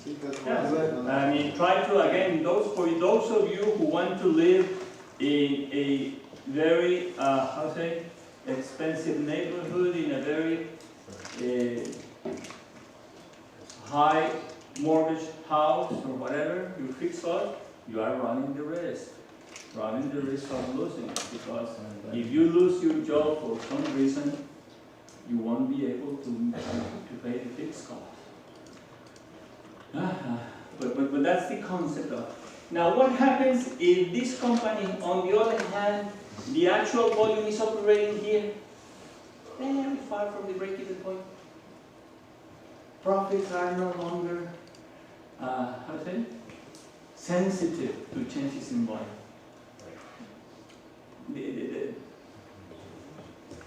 You already took full advantage of the fixed cost. Yeah, you always want to sell more, but percentage-wise, here, if you were to increase sales by 10%, assuming that you are selling, I don't know, 5 million units, the increase in profit will be roughly also 10%. Sorry, don't you have that backwards what you just said? Because B is got an operating leverage factor of 6. So isn't it more sensitive? Yeah, it's more sensitive at 400. But now look at A only. I'm assuming that when I got the 6, it's because the company was selling here. 400,000 units. At this point, assuming that it was selling 400, and also this 400, at this, the 1.5. It's very far from the break-even point. Here, it's close. See, but the closer for a particular company, the closer you get to the break-even point, at this level is 6. The further you move to here, the profits are much more sensitive to changes in volume. Yeah? So the higher the number, that doesn't mean the more sensitive it is. No, yeah, it is. The higher. The changes in break-even point. The changes in volume. Well, it's in volume. The changes in volume. Not Again, here I'm assuming only B. B. If B, instead of selling 440, or 400, sorry, 400, we assume 400, isn't it? That companies were selling 400. When we calculated this, the 1.5 and 6, we were assuming that both companies were selling 400. At that level, the degree of operating leverage was 1.5 and 6. Now, let's assume that B, instead of operating at 400, it's operating at 350, that's what I said. Closer to the break-even point. The degree of operating leverage will no longer be 6. In between. Yeah. If the company were selling 340, even closer, if we were selling right now 340, the degree of operating leverage is going to be higher than 21. What would it be, by the way? 340. That's it.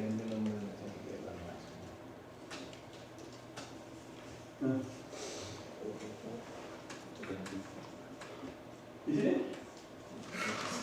Yeah? Okay. 3. Do you agree? I.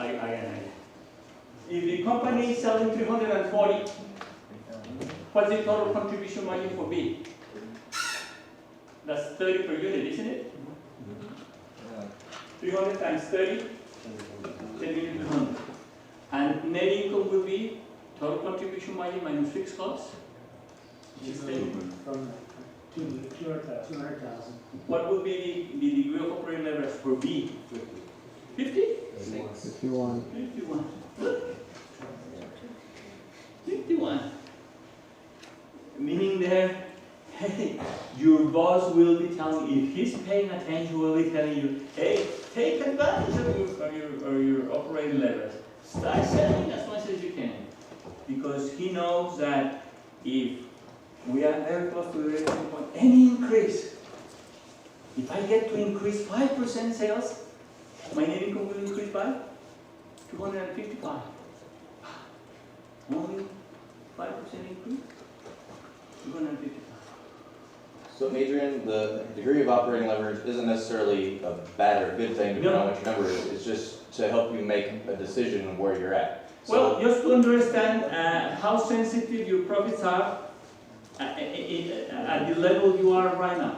but if you were to compare, in the first example, if you compare A to B, you would say that A is 4 times less than B, or No, you wouldn't compare them? No, I would say probably that at this level of sales, at this level, because both of them are at this level, at these levels I would say that the profits of B are 4 times more sensitive to changes in volume than A. Which one would I choose? I would say, I don't know. I mean, not that one is better than the other. But is one more stable? Pardon? I said, isn't A more stable? It It is more stable, but if you can... More stable to changes right now. To changes in profits, yes. To changes in volume, sorry. To changes in volumes, yes. Depends. It all depends on the level. All depends on the level of volume that you're selling.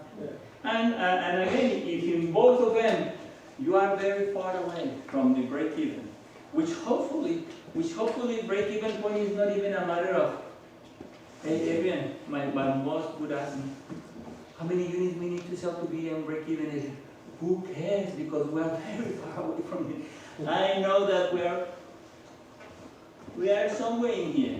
So why are you asking what the break-even point is? I mean, is that for academic purposes or what?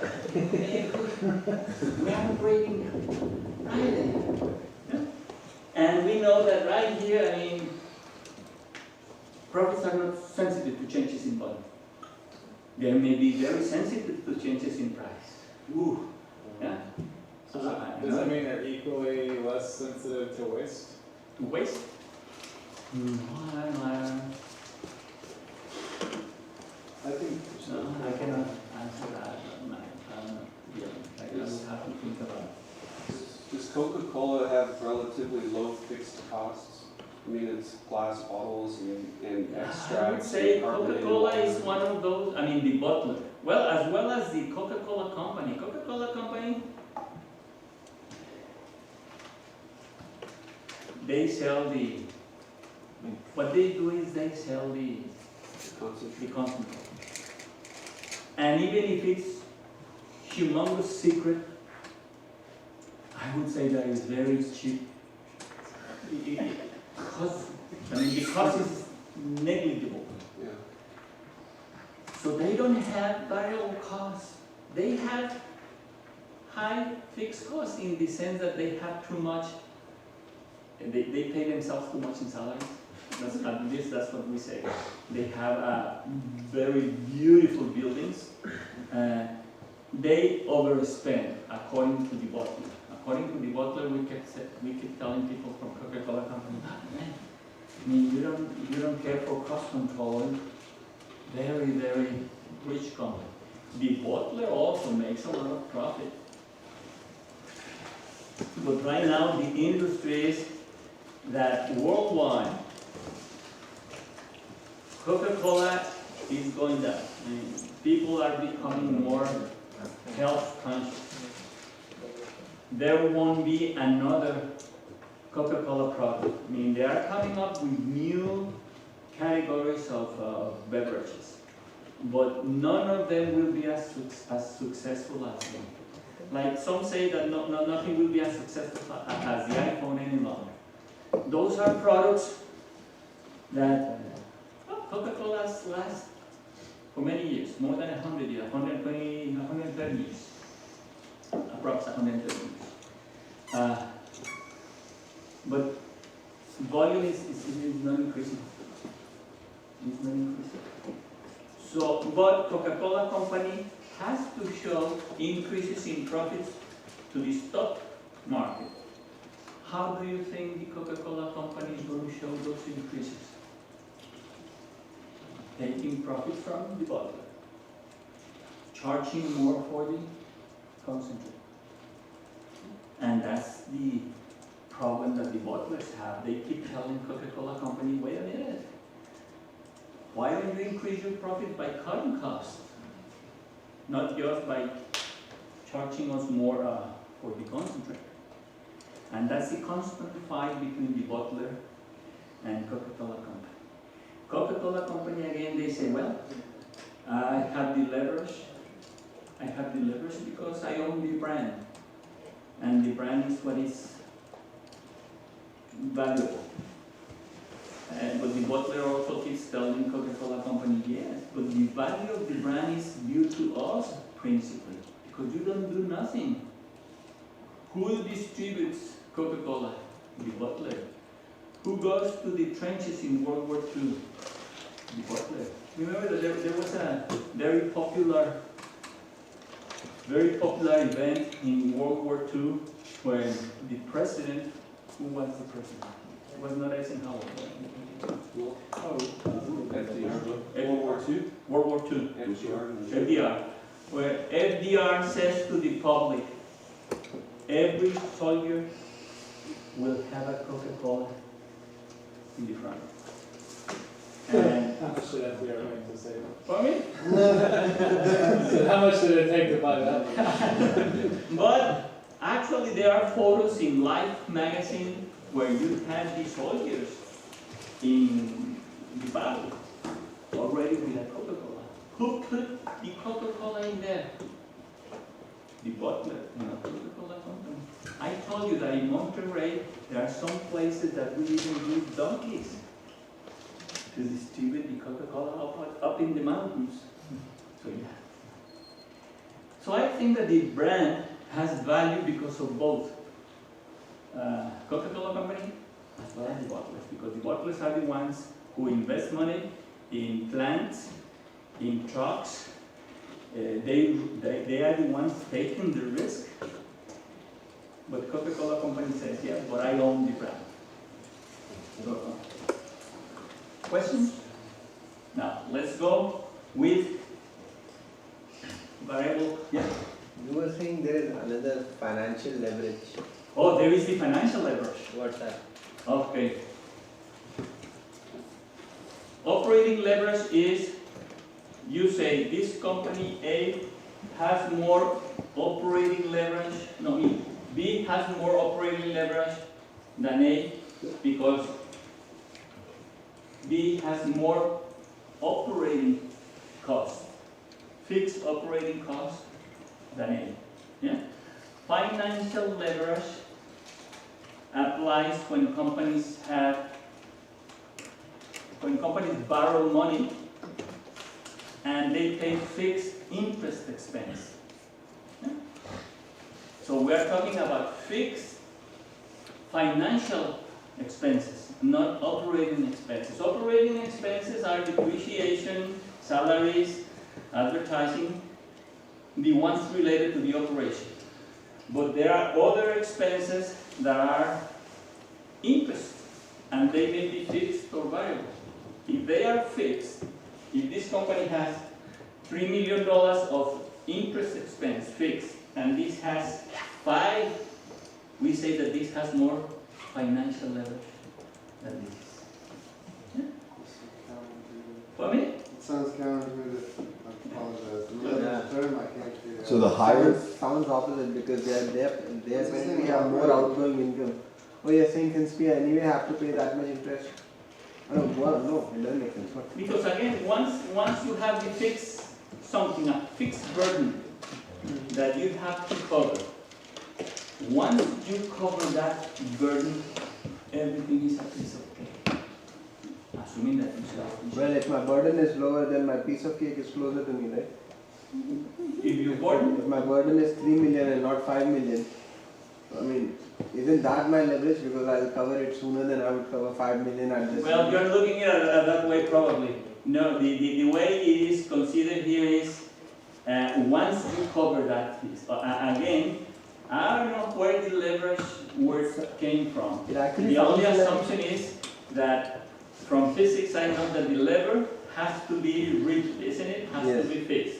If it's made of rubber, you don't need it. Agreed, but in this case, it sounds more like a liability because if I have 5,000 fixed interest expense going out and I'm not making the most out of it, I'm actually incurring a loss. Yeah. So it's actually not a leverage, it's a liability for me to make it happen. But if you compare it with equity, if you take out, either you can take out a loan or you can sell your stocks. If you sell stocks, then your cost is higher in a sense that you're always going to be dividing up the pie with somebody else. Versus when you have debt, once you are paying the interest and everything, you pocket it. Yeah.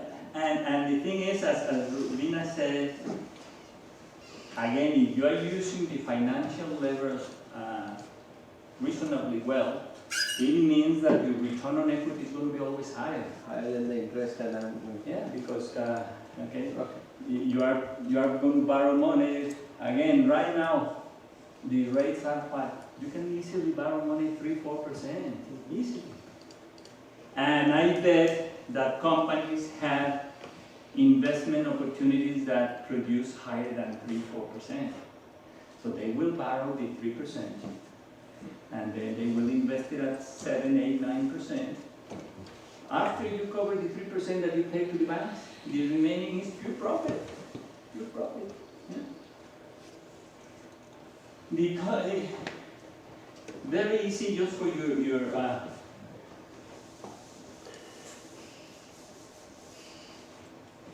this is, let's say, operating income. I put net income, but this was operating income 4. And here's 2, isn't it? Million. And then after operating income, you have minus interest expense. Yeah? And if this is 3, your net income is 1. Yeah? And if here, let's say it's 1.5, your net income, this is operating income, isn't it? Interest expense, and your net income would be here, 500. How do we calculate degree of operating leverage again? This divided by this, isn't it? Yeah? That's double. Degree of financial leverage is this divided by this. Degree of financial leverage. So what would be the degree of financial leverage here? 4. Yeah? What would the 4 mean? For every change in operating income, what's the change in your net income? 4 times. 4 times. The total degree, this is how much it was here? 1.5. Here is 4. The total degree of operating leverage? 6. 4 times 1.5. Here, what's 4. This is also 4. And this is 6. The total? 24. Here the total is 6, isn't it?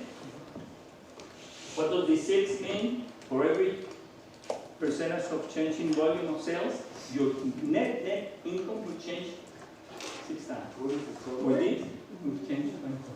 I'm sorry, where's 24?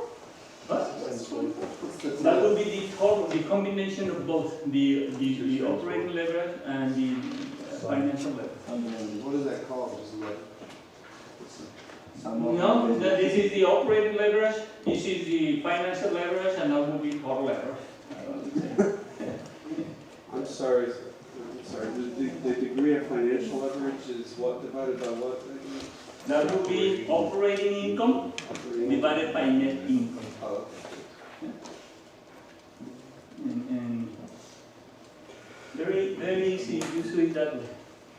Which, have in mind this format for the income statement. Yeah? Because the next part is very important chapter. Variable costing versus absorption cost. Okay, let's 5 minutes if you will.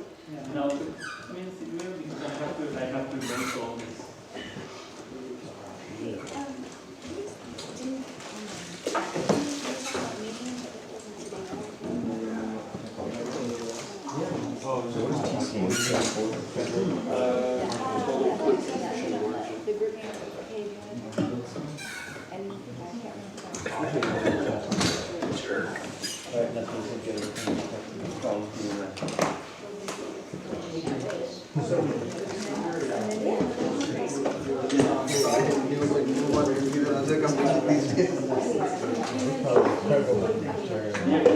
Here was the level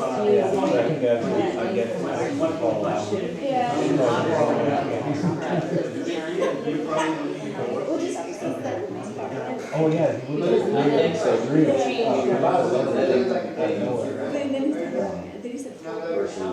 Before he's calling it. What do you mean like Oh yeah.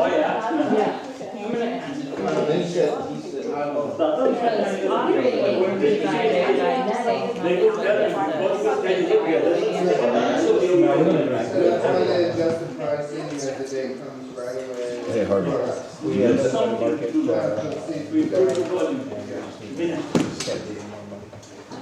so when that I ran some tests during that market. So I compared forecasting it to 4U and the 5U. $42,000, 54%. I did one of the exam the other day. So everything was So I got wrong today. yeah, so it's, and actually, the budget test saves them, so you can go back and see them.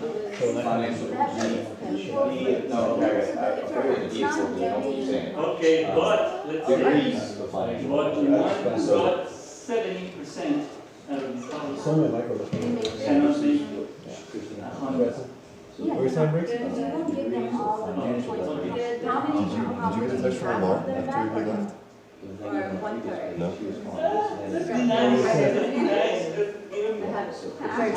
Okay. What? You said Is it? Yeah. Okay. Because he was in post late till like 3. Okay. Did you just realize he was supposed to? Or what? I don't know. That's why I was asking if you got a text from him. What did it say? Where the hell you going, dude? Oh, that's what it said? No, I was asking like, where the hell you going, dude? I think a lot of people thought they were. How are you feeling? Huh? I think a lot of people thought they were into Sir, how are you feeling? Not great. Okay. We need to clarify this over here, this wasn't. Apparently then, you'll be, no? Yeah, that's probably not a bad idea. Yeah, first things first. And first thing is your health. Yeah, you wouldn't. Well, no, you kind of. You would think so. Yeah. No, I'm sure. I'm still young and invincible. When he said, at 4,000 units. Must be nice. I say it like this because at 4,000 units. It's because I'm not married. You would be too, but you got married. I thought he was stating it as a comparison, but he didn't. So are you leaving? Okay, so just what I discussed with him, there's gonna be a recovery from the test. What it's going to be is that I'm gonna give you guys the exam back to you. Mark the ones you got wrong, so I'll take off the graded stuff, so you can't see the right answer. For every one you fix, of the ones you got wrong, you get half of the points back. I was happy with my grade actually. So if you don't wanna. I'd love to. Okay, but I just I wanted was- to let you know because it's not gonna be, we're gonna do that in the next class period, which is not for like another 3 weeks, you said, right? Oh, we have 3 weeks off? Well, not 2 weekends off and then you have one. Okay. The next time we meet is April's. But that's when we have 3 classes in a row, right? We have like 3 weekends in a row or some shit. Actually, we come back and meet on like, around April 7th, April 10th, one of those days. 10th, 11th. And then we have that a break, and then right after that is 3 weeks. That's Gotcha. great. So just Sweet. an FYI, I'll send out an email and then what we'll do is, the 1 hour that I teach, instead I'll just give you guys to finish up and if you guys need longer again, I'll just. Well, it was kind of weird. Like I actually expected a little bit better than what I got than what I got. Not much better, but I expected a little bit better. But I also only had like 4 hours of sleep that weekend, so I think I just messed up the Scantron or something. Well, yeah, well, now that we've decided what we're gonna do, I can't show you a Scantron, so you don't know the right answers, but I'll let you guys, you can come during the week too, to see what you got wrong. Okay. Well, I mean, you're just gonna tell us. You're just gonna give us back the questions that we got wrong, Questions, right? but I'm gonna mark it, so I'm not gonna give you an unmarked thing and say, check all 50 and guess which ones you got wrong, you know? Oh, right. Because, Yeah, I yeah, run a Scantron, so the things that you got wrong are marked on the Scantron, not the actual exam. So I I'm gotcha. gonna take away the Scantron, but I'm gonna hand the exam, but I'm gonna mark the ones you got wrong, so you only focus on those. Okay. Rather than giving you exam. And just redoing the exam. I'd have to redo Yeah. the exam. Yeah, I don't want to do that. I would just stick with the 80 that I got and not redo the entire exam. Yeah, exactly, so that's the plan. Cool. Well, that's nice of y'all, because you don't have to do that. I would have been totally cool with it. What do you mean we have 3? We don't have 3 days in a row. It's just a Friday and a Saturday. No, 3 weekends in a row. And just. Oh, okay.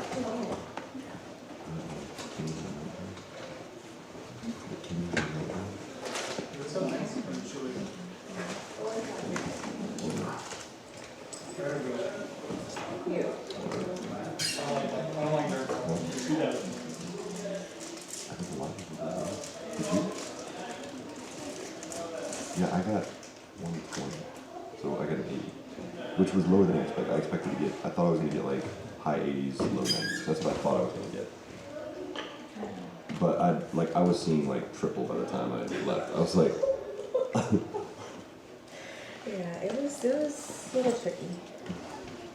I thought like when I quit drinking a couple years ago that like You get I'd be smart. totally good, like totally good, but no. Like I think I sleep less now actually. Yeah. You go.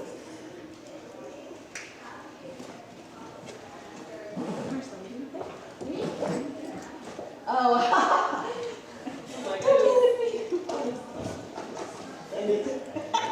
Yeah, Rachel, why you gotta call him out like that? That was rude. That was the rage, man. That was it. That was, huh? That You, was just, the you need rage. to calm down with Roy. He's giving you a lot of rage.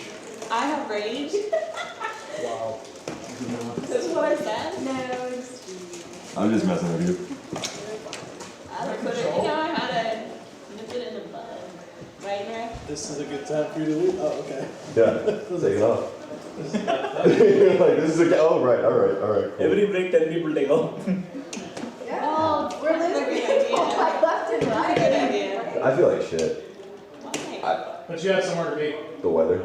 Well, I do have somewhere to be at 4, but or 4:30, but I don't think I'll probably go. I'm just gonna sleep. What's her name? It's not a girl, it's a guy. Oh. Yeah. What's his name? Yeah. He's a big guy too. He's like a bigger guy. Okay, everybody else got that reference? Miles, do you want to know more? Maybe. Huh? Surprise, Miles. It's you. Hey, Miles, he's in the big guy. There's hope for us yet, Miles. You never know, man. Like those grizzly bears. No? It's a brave new world. Anything's possible. Brave new world. Hey, I meant to ask you, Adrian. You just do allergies, right? Okay. I've gotta find some sort of medication that will keep me awake and focused besides Adderall and crystal meth. I don't want to do either one of those. I don't like really This means you're not ADHD. You just need like, you need a reason to serve it. No, the problem with Ritalin for me is I get super focused. That's what it's supposed to do. But That's I what it's can't- supposed to do. Yeah, but Too much. it's too much. Does it give me insomnia? Well, Yes. if I don't take it, you guys, if I don't take it, then I might as well not even. Well, that's pretty much my problem. Who manages it? Nobody. I took Adderall.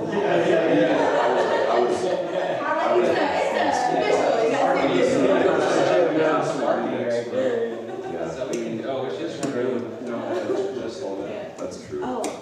I've heard about stuff like Focalin or Focusing.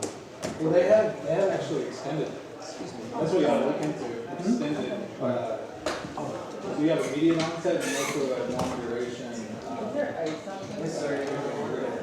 Yeah, no, I used to take extended release Adderall. Yeah, but they're different drugs. Yeah. Are they're both controlled substances though, right? Yeah. See, that's what I want to fuck with. Why? I don't- Dude, they're only controlled because they're abused. Yeah, that's what I'm saying. Like, You think you'll abuse it? yeah. I've used it. I've used it. I have a prescription, only 30 at a time. So it's kind of impossible. They're class 2, that's the whole point. They're class 2 controlled substances, so you can only get a month's supply. You burn through it, and then you're gonna go 3 weeks without. Right. What? Yeah. That's why they got away from doing like the 90-day. Yeah, usually controlled substances. That's primarily the reason I don't like it, is just because it makes me feel like I used to like try to drink a lot. Because once I found out, Might as well just not be able to smoke this thing. I know, right? That's kind of what I'm thinking. Well, that's what I've dealt with for the past however many years. Yeah, I mean, the thing is, whatever you like that, with all those things, Like painkillers and stuff too. I've done enough CD for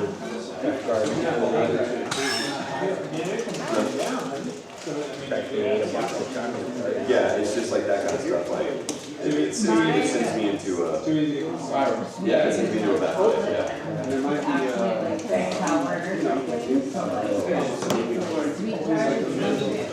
I know that they've got to have other stuff that doesn't just have like speed in it, you know. Actually, there's some,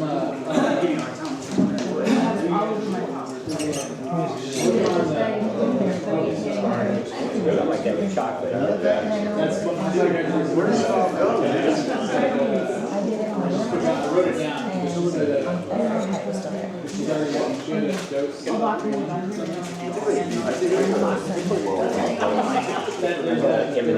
My house full of like packets of M&Ms. There's always M&Ms available. You can't take One like of three those, and you know, one of the candy machines and Before you leave, just wait for, okay. Okay, small manufacturing classes. all kinds of little weird stuff in my house. I have like plates of just different fun stuff. Then I've got everything. I've got my mannequin. I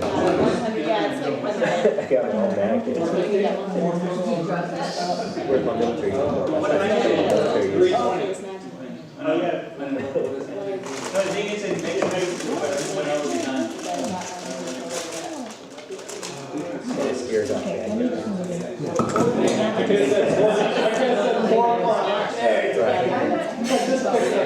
Hey, now you know that I can't be an accountant.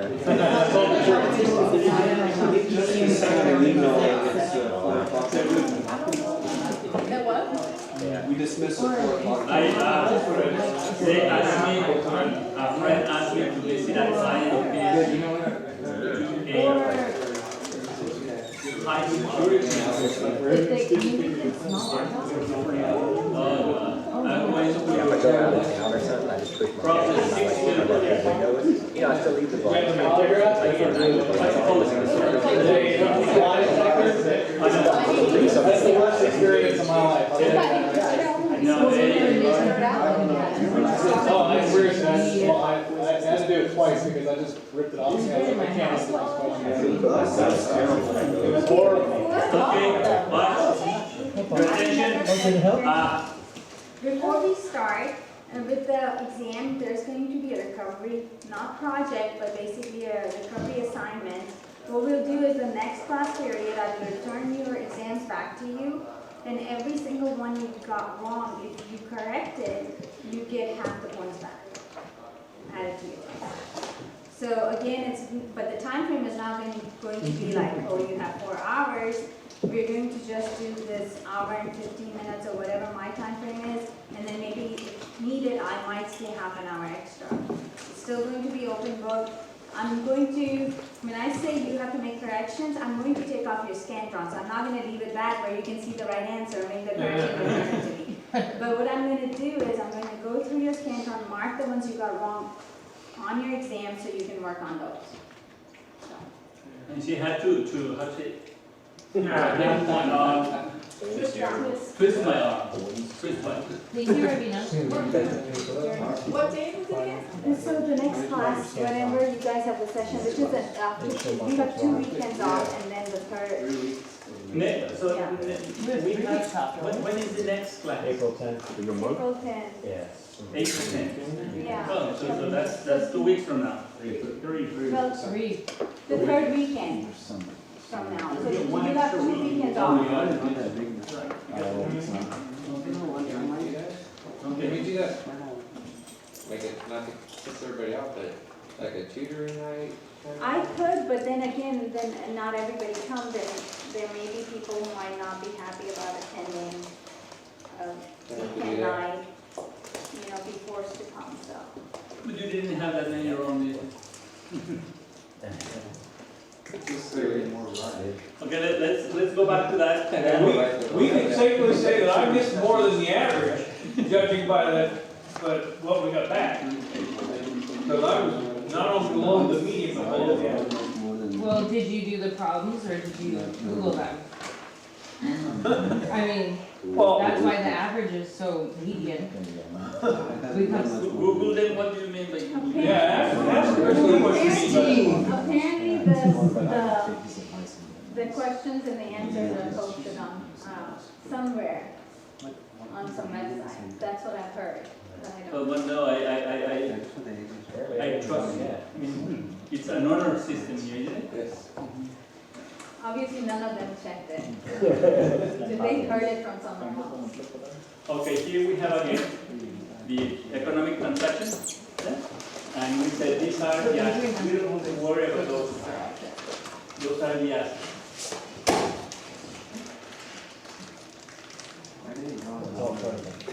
And then let's say that these are again product and these are period.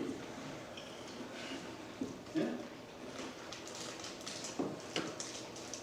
Most of the product costs are variable. Because the more you produce, the more you are going to spend. More labor, more overhead, more material. Isn't it? So let's say that one part of this, one part of all the product costs, only one part is fixed. All of this is,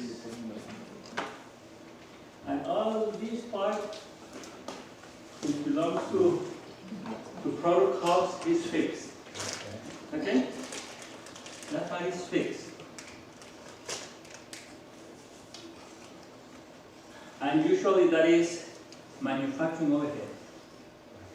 Because we have depreciation of machinery. We have probably salaries of the supervisor. I don't know what else. No. That's fixed manufacturing overhead. Remember that fixed manufacturing overhead is considered also a product cost, isn't it? Mm-hmm. So in the first chapters that we covered, to calculate the cost of the widgets, we added raw material, labor, and all the overhead, fixed and variable, as part of the cost of the product. Or remember when we were calculating the cost of a dish, remember how much is the cost of a lobster or the cost of a ribeye or whatever? We added the cost of the raw material, the cost of the cook, as well as depreciation of the oven, depreciation of the utensils, and so on. Isn't it? Okay. And then we have the period that we have selling and administrative expenses principally. And some of the selling expenses are fixed and some of them are variable. Which ones are variable? For example, sales commissions. They are variable. If you sell, I'll pay you. If you don't sell, I won't pay. So those are variable, isn't it? Fixed is the salary of the secretaries, the salary of the administrative staff. They are fixed. The secretary will say, look, it's not my fault that salespeople didn't sell, but I was typing and getting calls and answering calls and whatever, so you pay. So out of all these period costs, let's say that some of them are fixed. Some of them are fixed. And the other are variable. Yeah? Those are fixed. The red ones are fixed. Means fixed. Now, again, chapter 2, 3, and 4, or 5, whatever, the cost of the product included all this. See it? Yeah? Now, there are some people, mainly administrators, management CEOs, CFOs, COOs, that they say, I don't like the way accountants calculate the cost of the tables, because they include the fixed cost in there. And as you will see, fixed costs are always cause problems. So these people who are more operation oriented, they say, to me the cost of the product should include only the variable part, not the fixed part. And then the next question would be, well, what do we do with this? Well, consider them as a period cost, as a fixed period cost. Okay? I don't want that part to be treated as part of the cost of the product.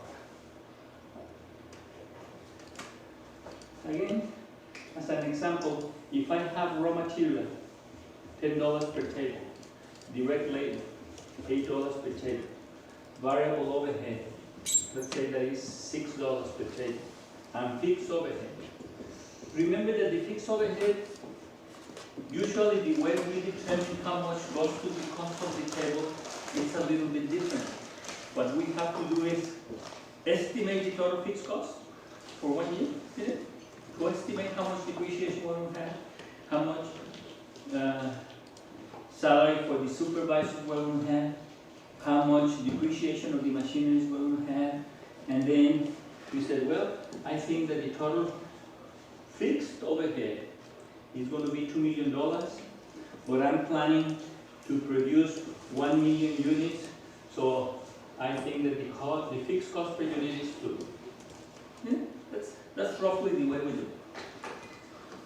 And it's actually the way we do it. The problem is to estimate this as closely as possible to real life.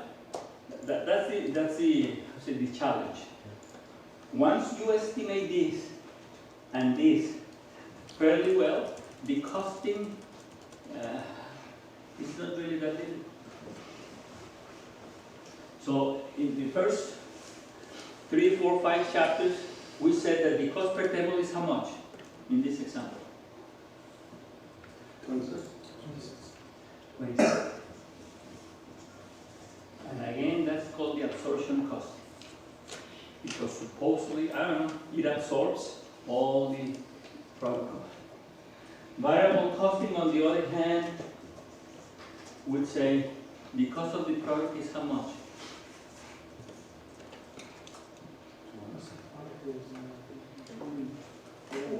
24. See?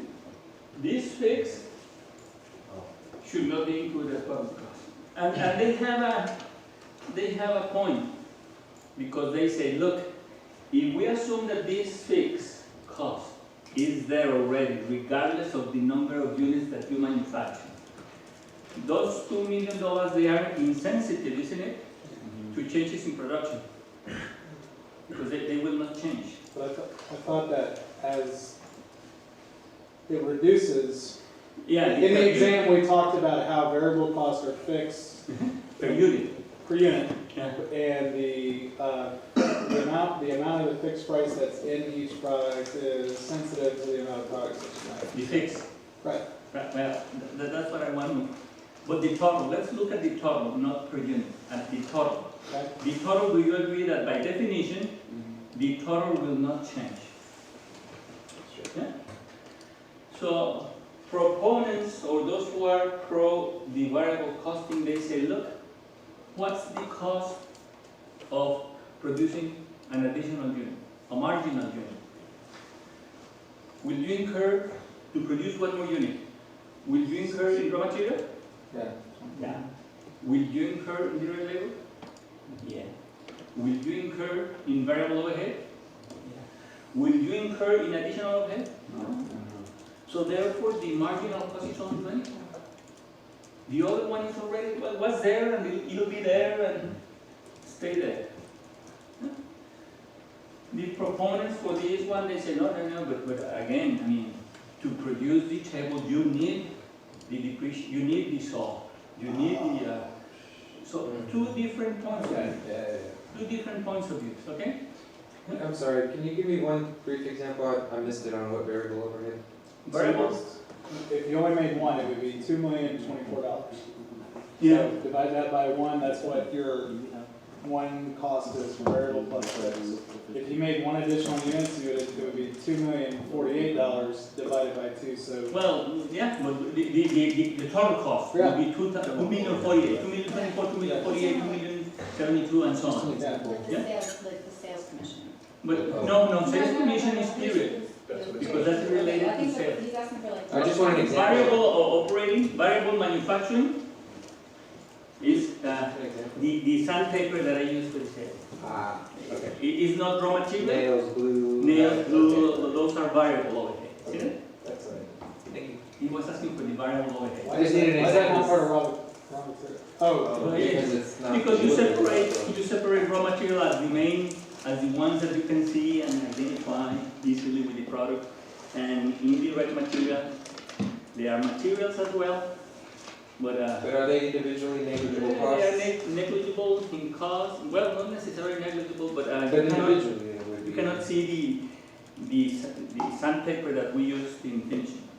You may not see the glue that it was used in there,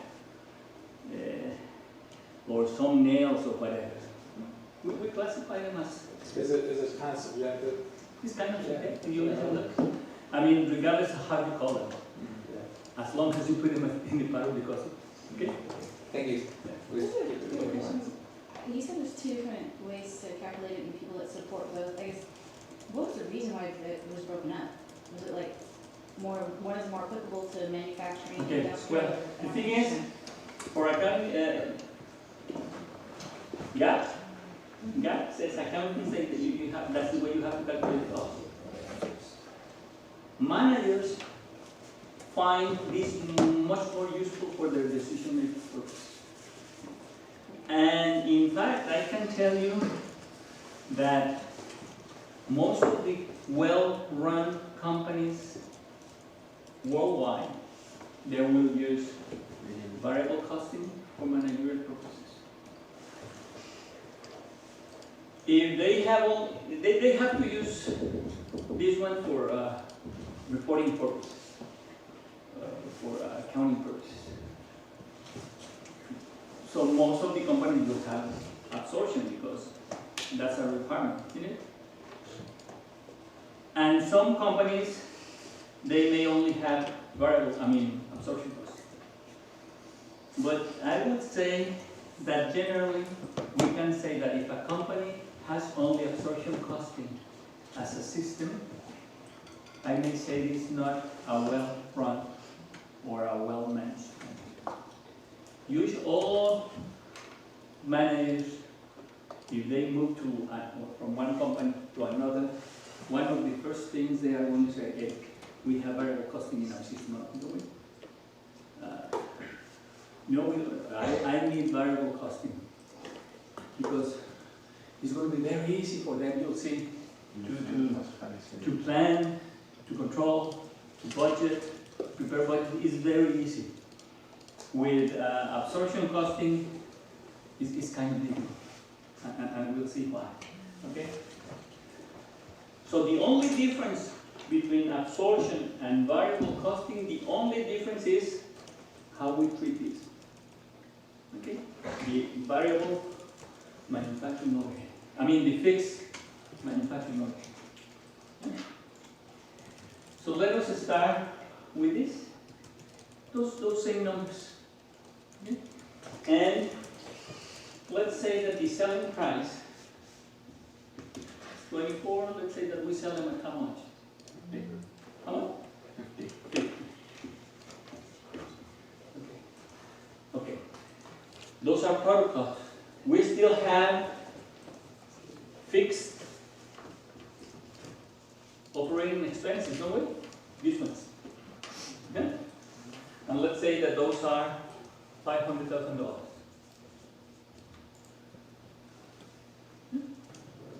And we have variable operating expenses, again, like sales commissions, mainly. Now let's say that we pay, how much per unit? We pay. Can you come again? How much sales commission? How much you want to pay per unit sold? 1%. One? Or 1%, 1% would be what, 50 cents? Let's say 10%, $5. Or is that's a lot? Let's say $2. Variable operating expense, $2. $2 per 4%. Is that okay? 4% $2. Okay? So first situation, okay, let's go to the first one. And then we start operations. There were no beginning inventories, so we start operations, okay? And the first one is, this is what we expect to manufacture. Remember that for costing purposes, you have to estimate how many units we expect to sell. And based upon that expectation, you come up with a 2. That's an estimation. Okay? Okay, let's say that first we actually sell 1 million units, and we produce 1 million units. Under absorption, you would have sales. I'm going to do it the long way, and later on we'll see if it's short. Sales. How much? $50 million, isn't it? Yeah? $50 million.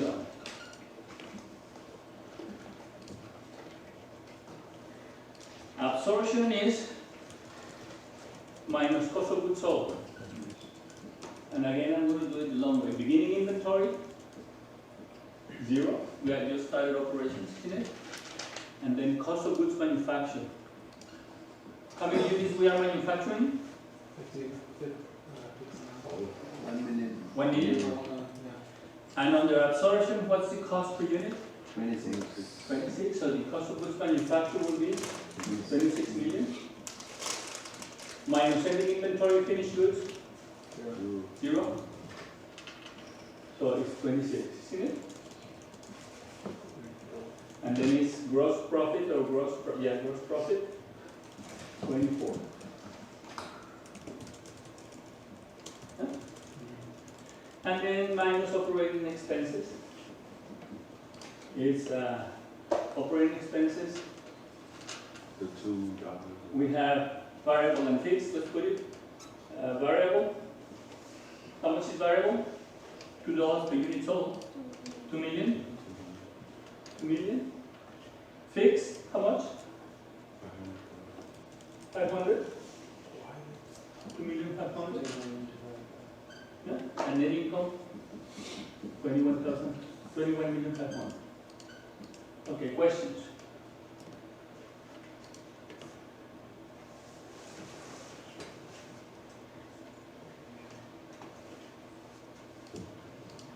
Any questions?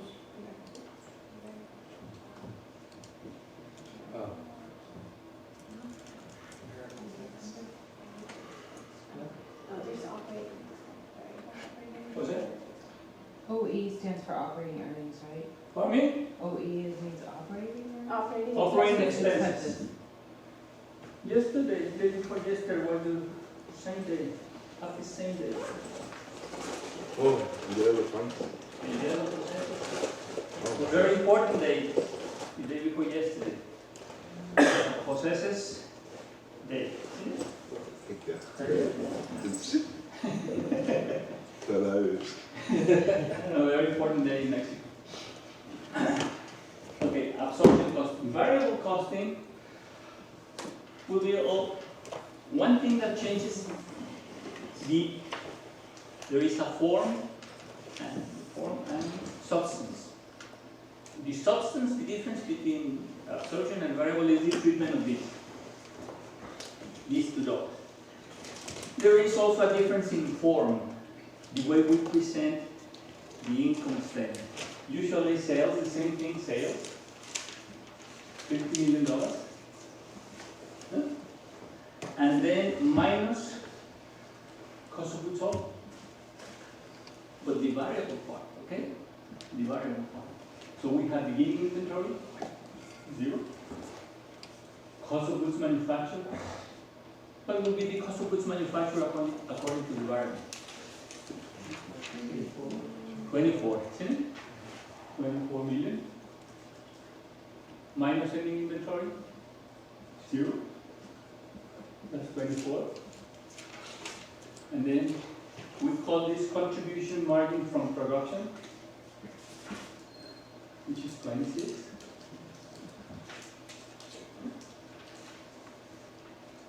After we have subtracted the variable cost of goods sold, we subtract the variable operating expenses minus variable operating expenses.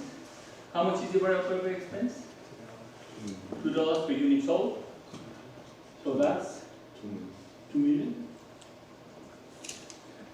And that's total contribution margin, 24. Yeah?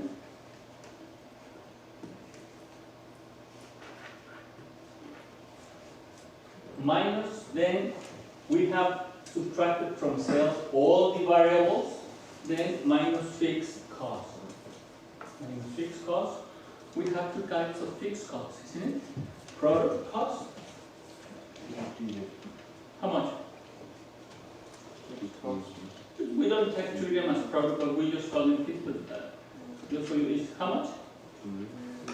2 million? Assuming that we estimated properly this, the 2 million. And the operating expense bits, which is 500, 2,500,000. Net income, 21,500,000. Yeah. Okay. Right now, you will not see why people prefer the variable. Next example, we'll see. How did you get the operating expense of 500? Do you remember that operating expense we have two types of? The fixed, 500. 500. The variable stays here, 2,500,000. 2 million. Pardon me? 2,500,000. Just 2 No, million. the product, this one, we put here all the fixed. And all the fixed we have let's call this, if you will, manufacturing overhead. Manufacturing overhead. Under variable costing, that's a period cost, right? Pardon me? That's the cost of the period under variable cost. Well, these are considered to be period costs. Yeah, exactly. Question? No question? On absorption, the OE, you said it says variable fixed. Yeah? I guess I'm just a little confused on what that means. Yeah, here is operating expenses. And remember that operating expenses are all these. Yeah. And we have fixed and variable. Okay. So we said fixed. Oh, variable and then fixed, not, I thought it said variable fixed. No, variable, 2 million, Okay. because it's $2 per unit sold. Okay. And the fixed is 500, so it's in here. In the variable, we put the same 2,500,000, but in different places. Why'd you put 0.5? The 500 is the fixed operating Fixed. expense. 0.5 million, okay. The 2 per unit sold. 0.5 million. We put the 2,500,000 as well here, but in different parts. We put 2 million in here and the 500, right? I'm good now. Okay. Look, a very easy way of calculating this. Very easy way of calculating 21,500 is, you know what the selling price is? Which is? 50. What are the variable costs? What are the variable costs? So selling price is 50, and the variable cost we have the 24 and the 2, isn't it? Yeah? Yeah. So my variable costs are 26. So each unit, my contribution margin per unit is 24, isn't it? Yeah? And what are my fixed costs? I have two types of fixed costs: the operating expenses and the overhead. How much is the total? 2.5. Look how easy it would be to estimate my net income. I'm planning to sell 1 million units. What would my net income be if each unit gives me 24? And my fixed cost? 21.5. 21.5. With variable costing, you can do it that way.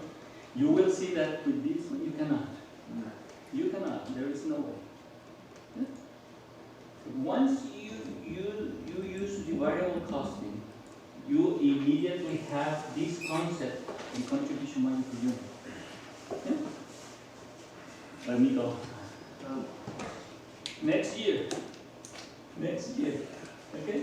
We produce 1 million, but we sell 800,000. Now, under absorption, under variable, you can tell me easily what the net income will be. What will the net income be on their variable if next year we're going to sell 800,000? 800 times 24 minus 21,000 minus 2,500,000, isn't it? No, not 2,500,000. Yeah, the fixed cost structure is the same. Oh yeah, it's a period cost. Okay, okay, correct. Yeah.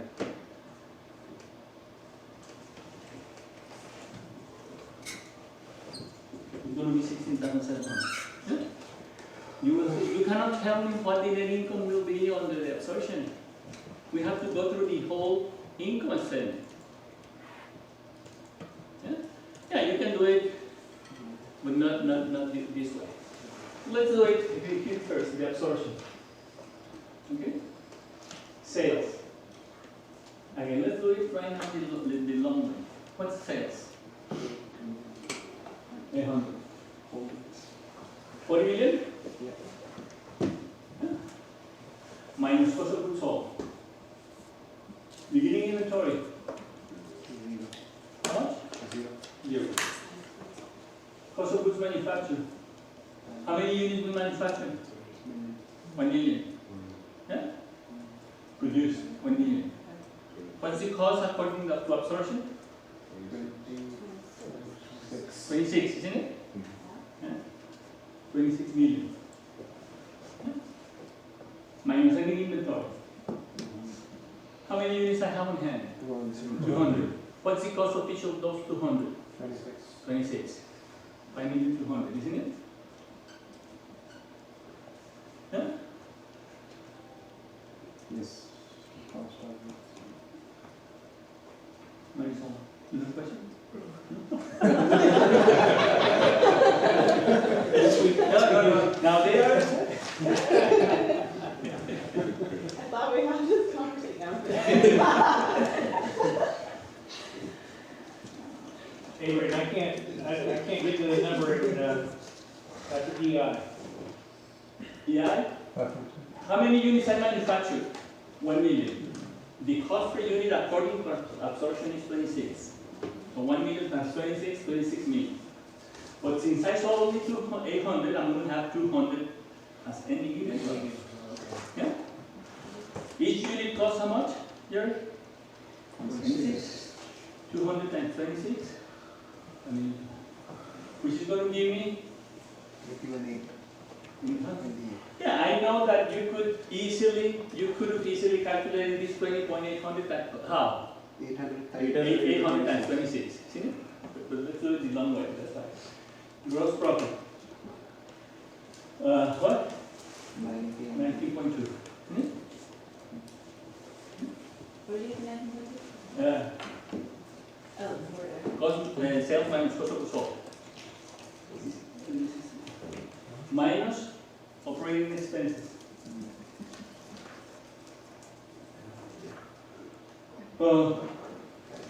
What's operating expenses? I have variable. 800. 1.6, isn't it? Yeah. $2 per unit sold. 1.6. And the fixed how much? 500. So 2,171,000 as net income. The other one I know already, but let's do it just again the long way. Okay? Variable. That's going to be 40 million. Yeah? Cost of goods sold. Beginning inventory. 0. Cost of goods manufactured. 24, isn't it? Minus ending inventory. 4.8, isn't it? Yeah? Because now each unit is 24, 4.8. 19.2, isn't it? Yeah? As contribution margin from production, what's that? 20.8, isn't it? Yeah? Minus 5. You see, 4. That's 4. Minus 5. Variable operating expenses. Contribution margin for production. Okay. Minus variable operating expense. How much is it? 1.6. $2. $2. 1.6. total contribution margin, 19.2. Which I already had it before, didn't I? 19.2 there. Yeah? Minus The fixed cost. I have two types of fixed cost. Manufacturing overhead, how much? Total 1.6.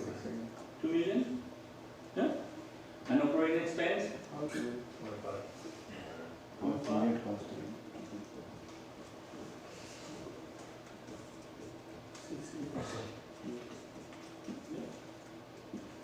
16.7. I knew it before. Now, net income is higher on the absorption. Can you tell me why?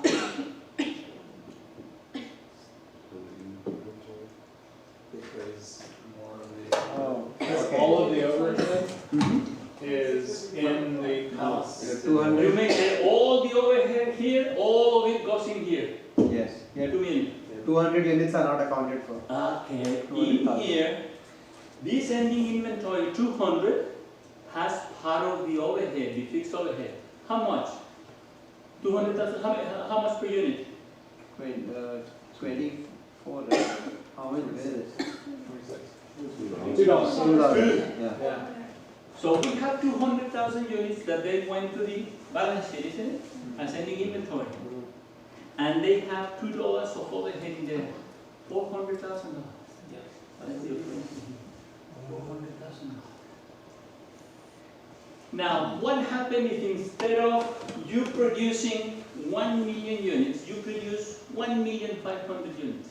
That you will have more units on the balance sheet, and each one of them will have $2 of overhead. So your net income will be even much higher than here. And well, we'll go to that. So now But right now, you're double counting? But no. Everything I do is legal, Michael. Actually, I would think double counting is in your favor. Because you're counting an expense, you're counting a fixed overhead. You said the companies which operate efficiently use variable costing. If I'm going to use variable costing to come up with the cost for my product and use that as a basis to price my product. Okay, that's a good question. But because at the end of the day, the market is the one that determines the price. Agreed. No, let me complete my question. So I'm using variable costing to come up with a price for my product. And that's how I'm selling my product. But when I'm reporting for financial purposes, I'm reporting with absorption costing. So my stockholders are looking at my absorption costing statement. Yeah. Isn't there a disconnect there? No. You will use variable costing for a lot of purposes. For running the company. I may even say that for pricing purposes, if you even were to, let's say that somehow you are able to determine your pricing based upon your cost, I would say to you, because use not only the 26 as part of the cost, include even this. You have to include all the costs to come up with your selling price. Okay. Because your selling price has to cover not only the product cost, it has to cover everything. Right? So you will see again. Let me go a little bit. Two more cases. Okay? The next one is, let's say that now we're going to change it a little bit. 3. Now we are going to produce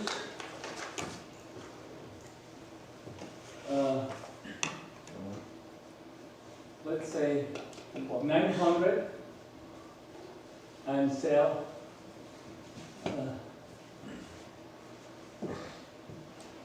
You have 200 950. Let's say 950.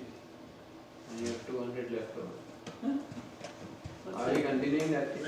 For me? Are we continuing to? Yeah, we are continuing. So you are beginning inventory of? Yeah, the beginning inventory here is going to be based on the absorption. Yeah? Okay. Now let's say 850. 850. Okay? Now, you can tell me right now, very fast, what my net income will be.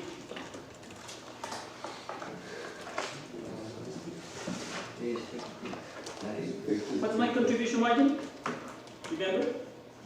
Beginning? How much was? Remember, you have to 26. contribution margin, 24. 26, no? That's all the variable cost minus. Contribution margin. 26. 24, yeah. Yeah? Because remember, my variable cost is 24 plus 2 variable overhead. Oh. 26. Okay. Now, look, an easy way would be how many units we sold last year on the variable? 800. Yeah? Do you agree? What was my net income? 16 months. I'm selling 50,000 more, isn't it? Oh. Okay. Assuming that I'm selling 150. So 50 times 24. And I 50 times 24, that's 16. Very easy. Can you say that again? Okay. Last year, we sold 800. Okay. On the variable, my net income was 16,700. Right now, I'm planning to sell 50,000 more. Each one gives me 24. So it's 1,200,000 more. I'm going to have 17,900. That is. Yeah? My boss is going to say, who's that guy? The guy who's been doing it for. Or it's going to be what? How many units? 850,000. Each one gives me 24. Whatever this is, minus my fixed costs, which are how much? 2,500,000. That's my net income. Very easy. What will your net income be under absorption? That's much more difficult. Yeah? And you'll see it here. Another thing that is very interesting. But you have a question? That was just a lot of numbers really fast, so I'm still trying to absorb it. What, you're an engineer? No, but This is let's, not math. It's not math. Numbers and math are different. let's say this. How many units you expect to sell? 850. Okay? Remember that by now you should have in your mind already, how to say, welded. Someone welded that number in your head. Drilled into your head. Ingrained. Drilled into your head. So you say, okay, 850,000 units. Each unit gives me 24. So 850 times 24, how much is that? 2,400? No?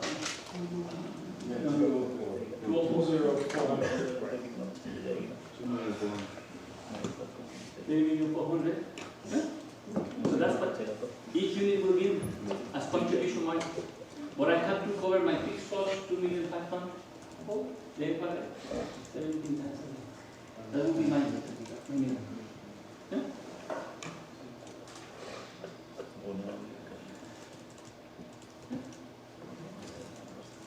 Question? The other way I said was, look, if I know that this is 16,700 and I'm selling 50 additional, each one gives me how much? 24. So 50 times 24, 1,200,000. So I will be getting 1,200,000 more. 79. Let's do it here. Absorption cost. And now we have a different thing. Sales. How much is sales? 150 times how much is selling price? 50? 50. 42. 42. 4,500? 4,500. Yeah? Minus cost of goods sold. Beginning inventory. What was my beginning inventory last time? 2,200, isn't it? My ending inventory? Sales were 42.5 million. 42? Yeah, 42,500,000. Yeah? So 850. That's because you sold 850,000 times 50. 850 times 50? Usually Usually it makes 40. Just wanted to check what was on. Proceed. You agree that beginning inventory is 5,200,000? Yeah, which was the ending inventory last year. And then cost of goods manufactured. 850, 20 into 26. 850? No, 900. I produced 900. Yeah, I produced 900.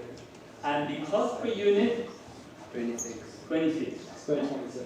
No, 20. So how much is it? It's still 26. Yeah? So it's the same as last year, it's 26. No. Then hold on, here is one thing.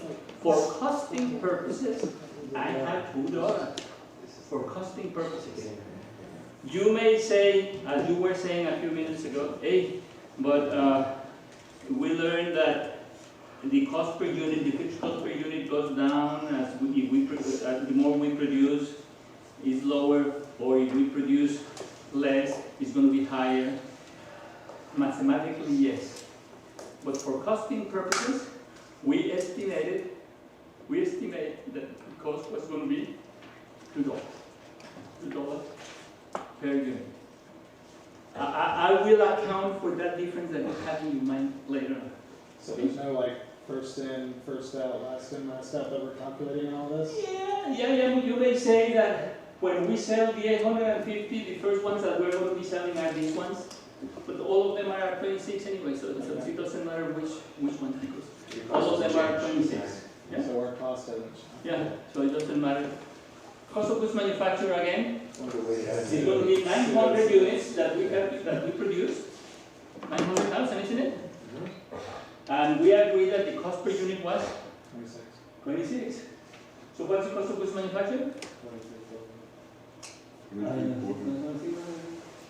23,400. Yeah. Minus ending inventory. How many units I'm going to have on hand? I had over there 200.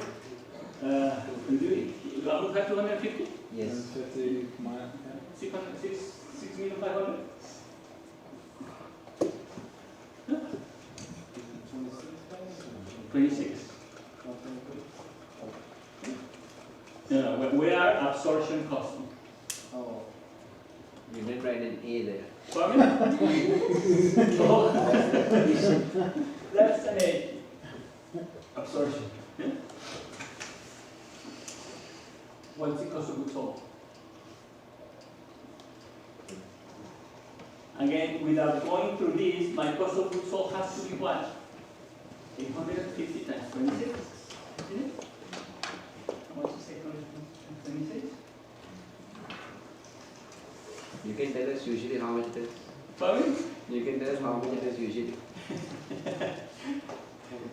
How many? 22,100,000.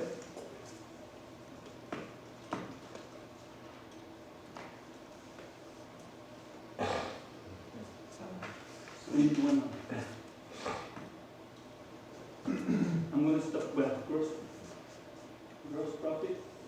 How much is that? 20? 400. Okay. Let me. I'm going to stop there. I'm going to go through the. Remember how much was the variable costing? 7,900. But again, very easy. But again, I'm going to do it here. 42,500. I'm omitting zeros. Minus cost of goods sold will be beginning inventory. 4.8, isn't it?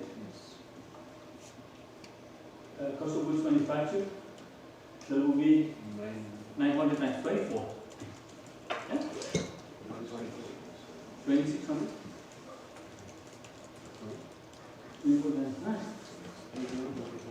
No, 21,600. Yeah, 26. Yeah? Minus ending inventory. How many units am I going to have in hand? 250? That's 24? That's 6. Yeah? That's why 1.2, 2,400. Yeah? And then the contribution margin for production. 22,100 minus variable operating expense, which is $2 per unit sold, 1,700,000. Yeah? 20,400. Yeah? I could have gotten this total contribution margin how? Multiply the Manufactured times cost. No, how many sold? Sold. 24, no, 150 times 24, isn't it? Yeah.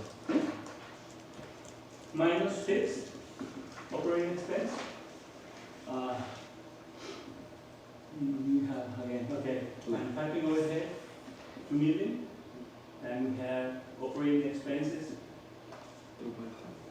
2,500,000, 17,900. Maybe. We knew it already, didn't we? Okay, before I finish this, an easy way always to check that these are correct is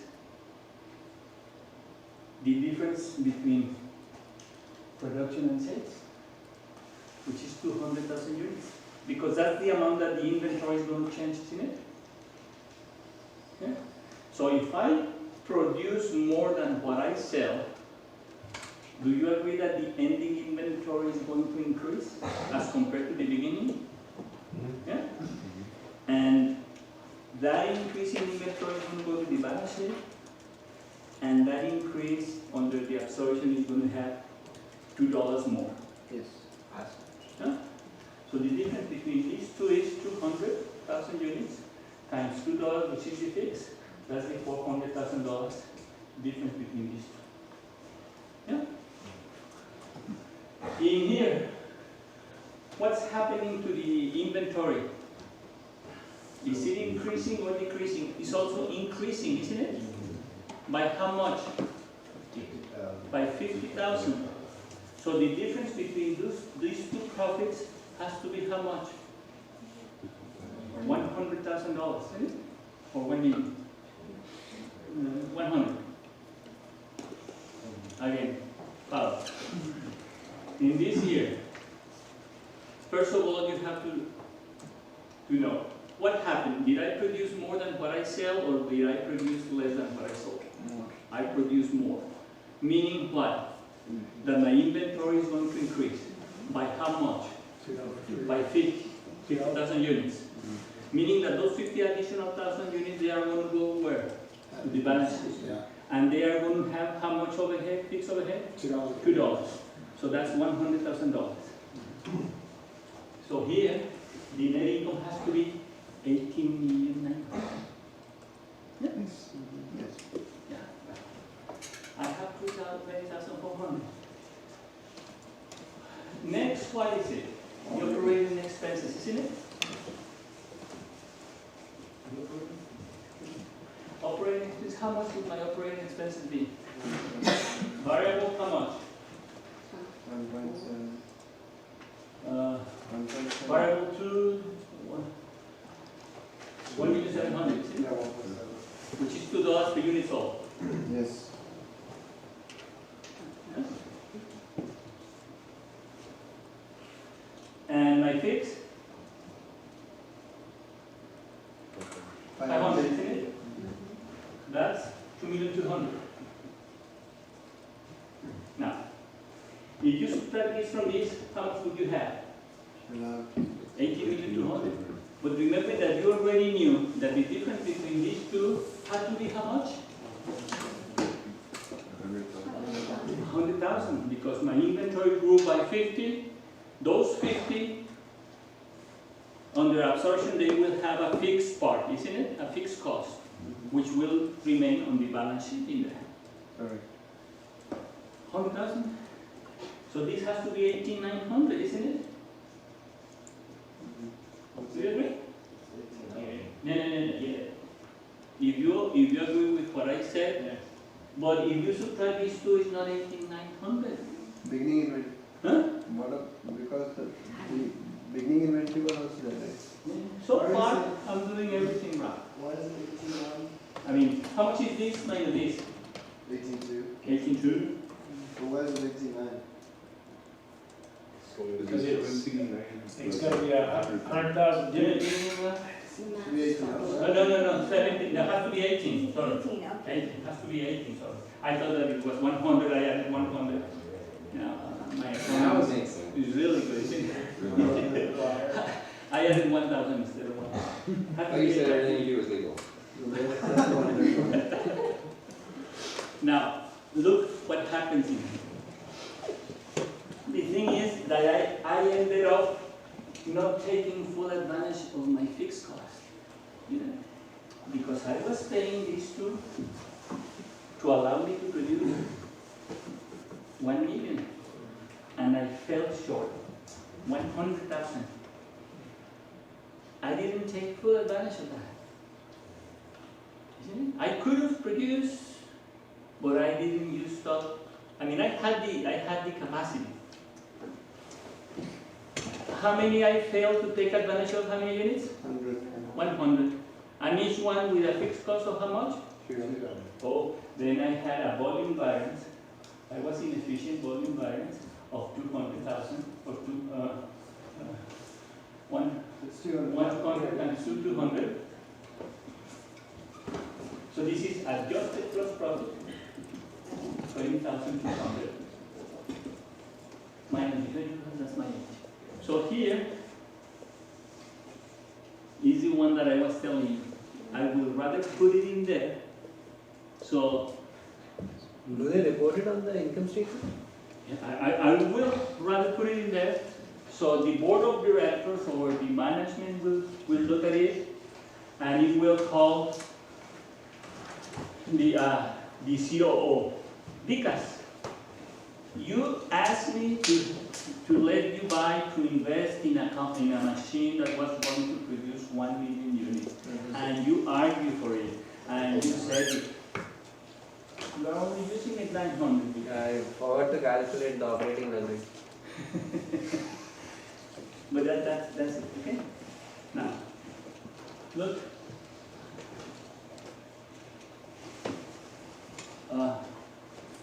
Yeah, 900. How would you explain this 900 in here? Increase 900.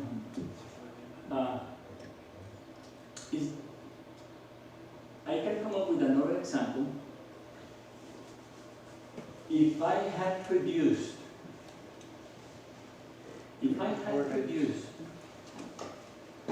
let's say, to sell 850, I could have produced 750, couldn't I? Yes. Do you agree? Again, if instead of 900, I had produced 650, isn't it? Right. No. You got 200 already? 600, yeah, do you agree? You got 200 in your, Yeah. right.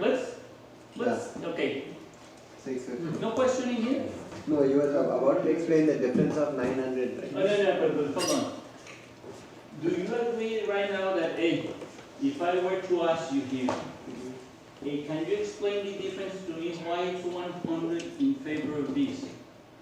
Yes. You would say, hey, look, we increased the inventory, 50,000 went to the balance sheet, and under this method they have additional fixed costs in there that went to the balance sheet, not to the income statement, and that's why this is high. Yeah? Now, but let me put it in here. What if instead of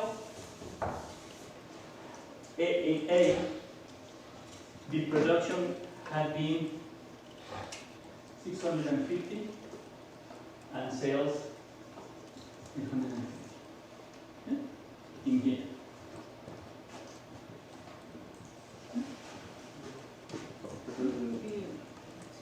Net income will be lower. Pardon? I Pardon? thought you had said 600, not 600. No, production 650. Do you agree that I can do it here? Yes. Because I have 200 in inventory. But your net income will be lower, right? Pardon? In this case, your net income will be lower. Yeah, but then I'm going to, sales will be how much? sales 850, that's 42,500. Yeah? Let's go fast to the cost of goods sold. How many units I'm selling? Well, let's go the long way. Beginning inventory, 5.2. 5.2. Yeah? Cost of goods manufactured, that will be 650 times 26. 6,900. 69. 6,900. Yeah? Minus selling inventory? 0. Zip, isn't it? Yes, because I used up all the beginning. And that will be what? 22? You know my net income there has to be how much? Now, the difference in inventory, Oh, 200. but the other way around. I'm not increasing the inventory like in these two cases. In this, I'm increasing it and I'm sending to the balance sheet units with fixed costs. Here, I'm sending to the balance sheet. Now, I'm using them. So, the difference between these two net incomes that I know the other one is 17,900 has to be 200 times 2, 400. But on the other side, this has to be lower now, 400. So this has to be 17,500.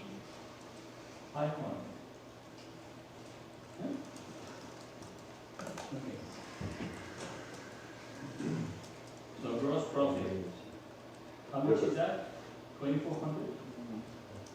Yeah? Yeah? Yes.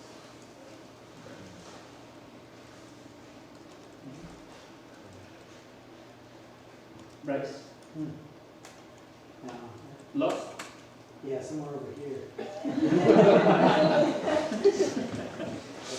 But you won't be 17,900, will you figure on the variable? Backing out of that. Because the cost of goods sold will be No, less on the variable.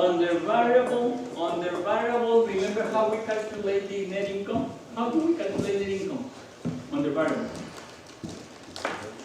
Using the Number of units sold, contribution margin. that's contribution margin. Minus So the number of units sold is exactly the same. yeah. Here, 850. So my net income has to be 17,900.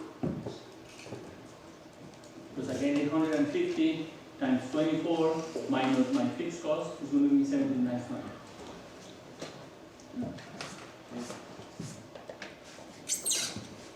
Good, very good point to remember. My profits on their variable, they are not affected by the number of units manufactured. Yes. They are only affected by the number of units sold. And that makes sense. The more you sell, the higher the net income. The less you sell, the lower the net income. That makes a lot of sense. Yeah. And that's why here, I only, what's the number of units sold? 150. I don't care how many number of units I produce. Here, if I'm selling the same number of units sold, my net income has to be, doesn't have to do anything with production. Here, yeah, production affects your net income because your inventories will be affected. And if your inventories are affected, the amount that will go to the balance sheet will be affected. So here, can you tell me what's my operating expense? Well, do I have a volume variance? Yes. Yeah? 2.5. In dollars, how much? 300. Oh, 700. 700,000. I will tell the guys who's the one who was asking for a bigger plant. I need a bigger plant. I need a bigger plant. And now I'm going to tell because this has come out. You were the one, constantly, and you are producing only 650 because and you asked for a plant able to manufacture. That's costing me 700. How much is here?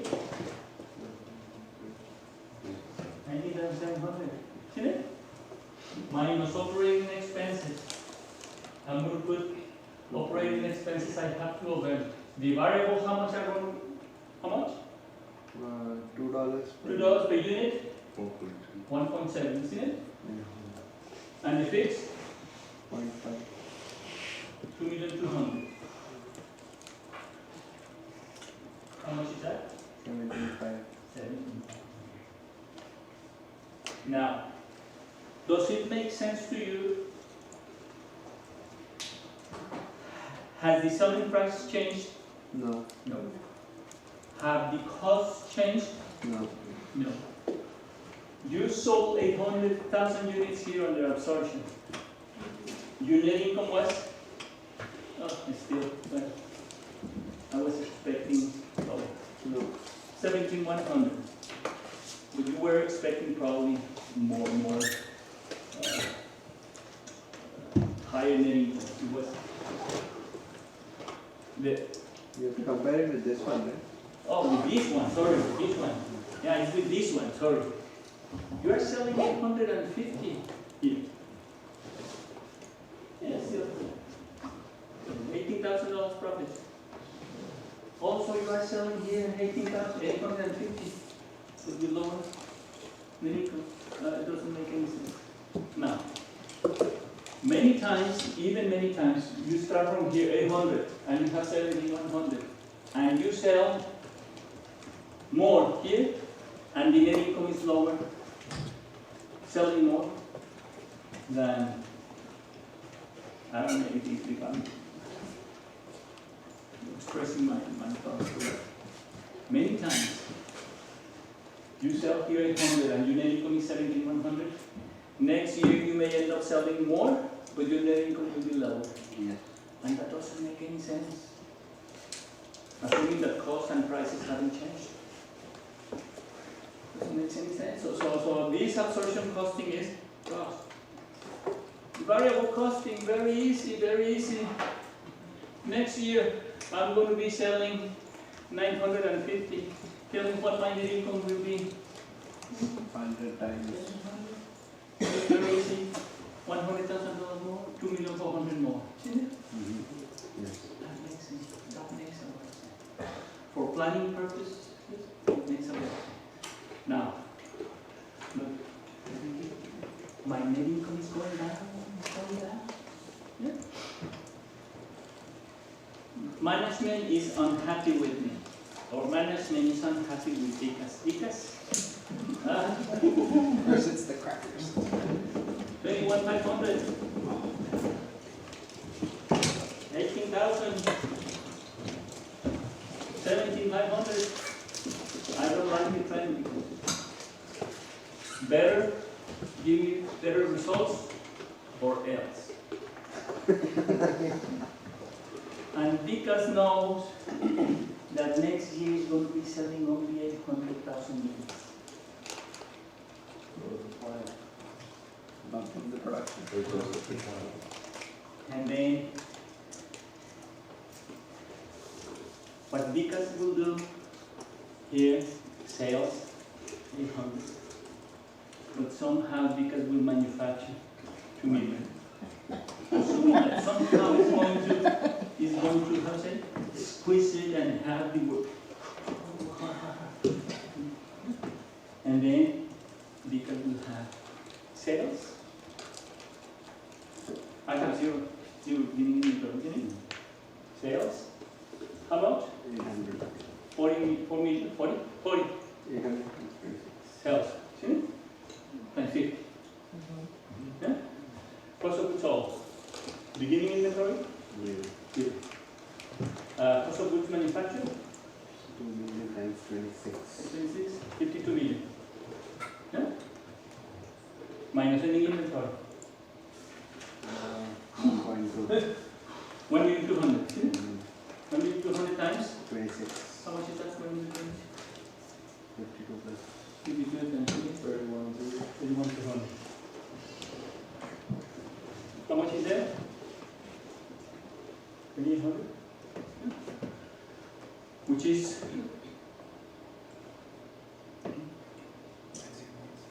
Is that right? Yes. 6 times.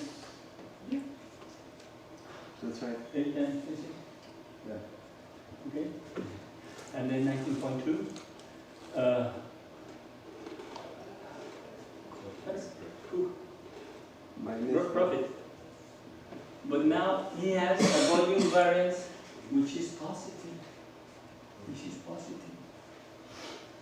Because he got more out of those fixed costs than expected.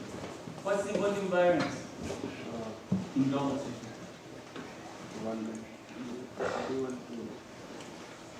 1 million times 2 million. Yeah. So this is going to be 21 minus operating expenses. By the way, remember how much is net income with 800,000 units on the variable? 16,700. Or again, 800 times 24 minus 2,500,000. Yeah? Yes. Absorption, you know before. 71. It's going to be, absorption is going to be higher or lower? Higher. Higher. What? Because we are going to have 1,200,000 units that will increase your ending inventory, isn't it? Yeah? That will go to the balance sheet. And they will have $2, 2,400,000. So the net income here is going to be 200. Yeah?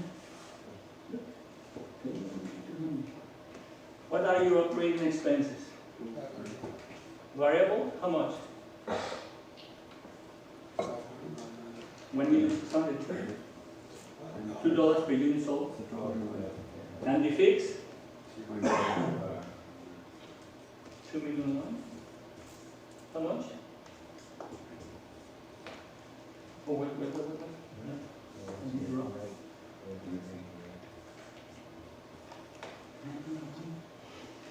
Oh, because you are the savior. You are, look at the numbers. He was able to increase it from 17,100 all the way to 19,100. Good job, because round of applause and a bonus and whatever. Or at least until I realized that this 1,200,000 in the warehouse is going to start costing me a lot of money in the warehouse, sitting in there, people stealing it, getting rotten. Out of, how say, spoiled or whatever. And next, It's a good time for you to. Because So always be worried when the accountant gives you really good numbers and then leaves. usually it's not the accountant. Usually it's not the accountant. The accountant usually is the one who calculates, and usually many times. And that's a dilemma.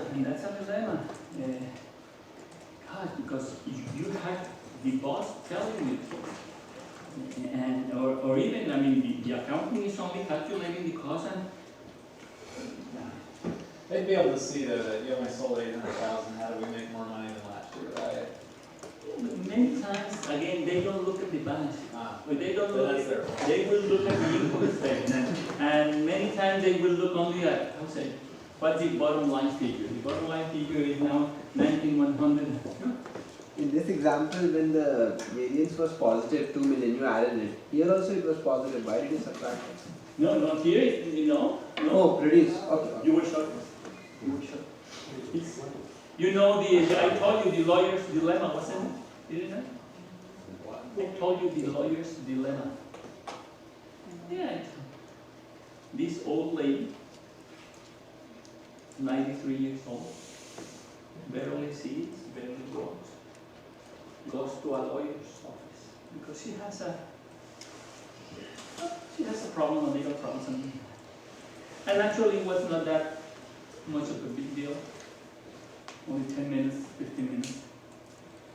And the old lady says to the lawyer, how much do I owe you?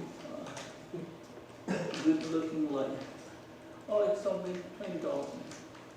So she grabs her purse and she can barely see. That's the problem with American dollars. All of them are green. So she sees green and takes a $100 bill and pays it to the lawyer, thinking that it is a $20 bill.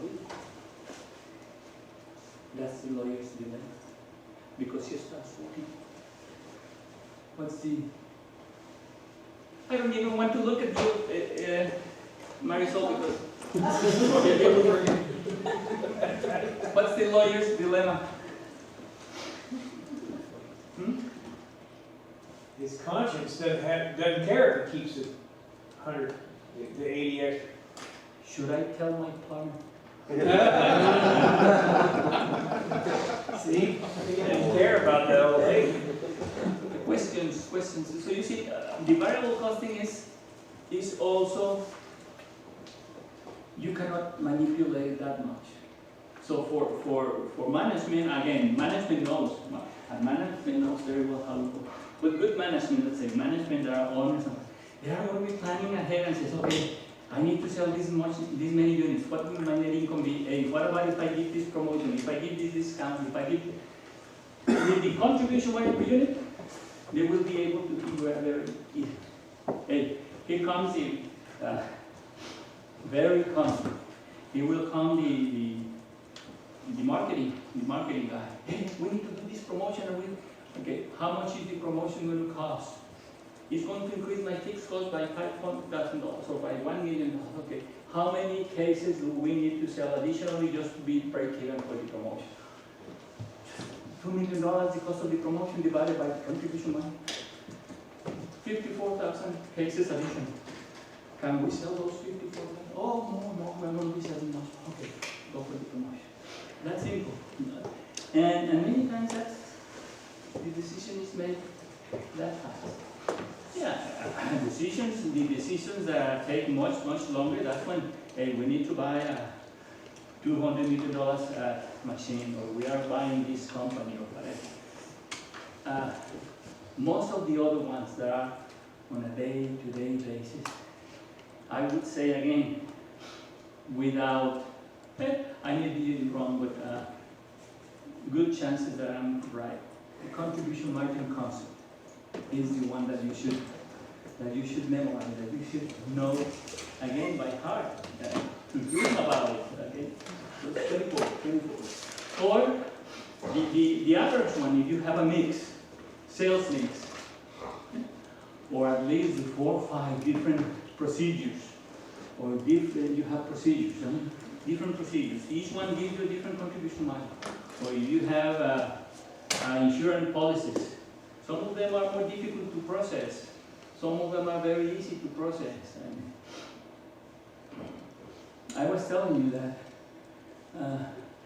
I told you once, didn't I, that, I actually remember it was New York Life, but in the past, the problem they had was to process the claims.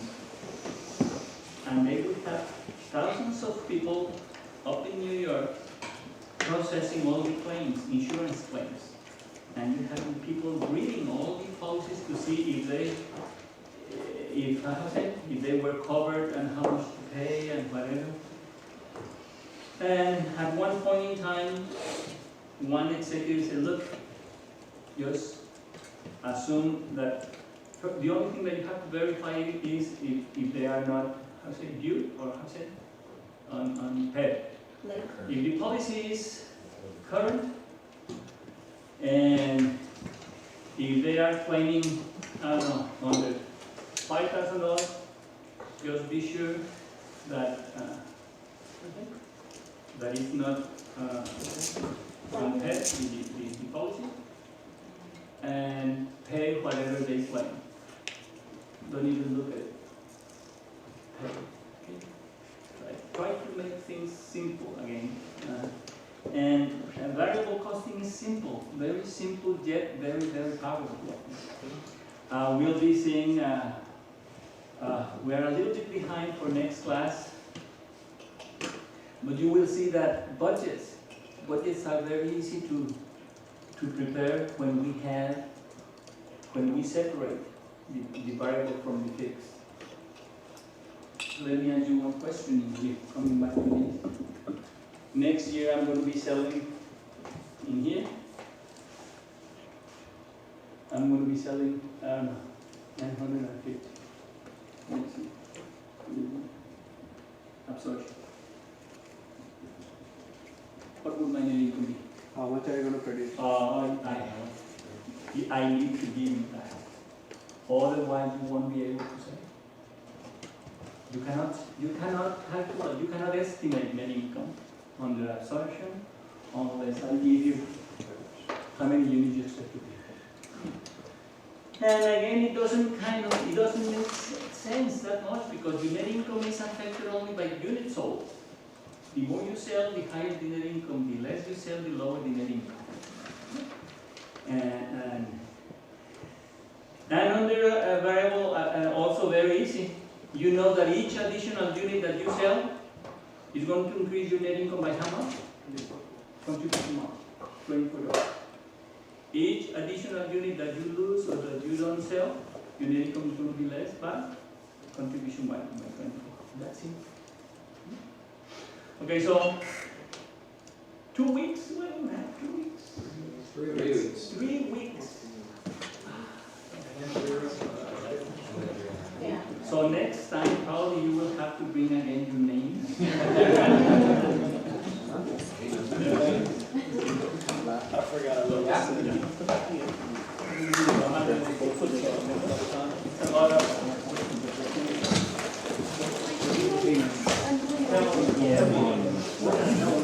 So not today, not tomorrow. It's been raining today, so not even tomorrow. And Yeah, like you would never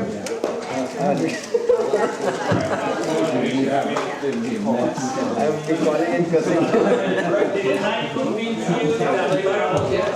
So I don't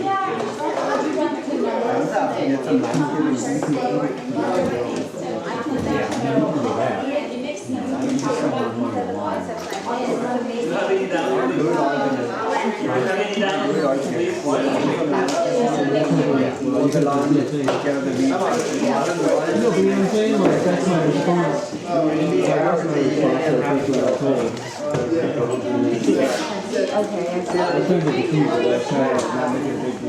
Yes, but not the right.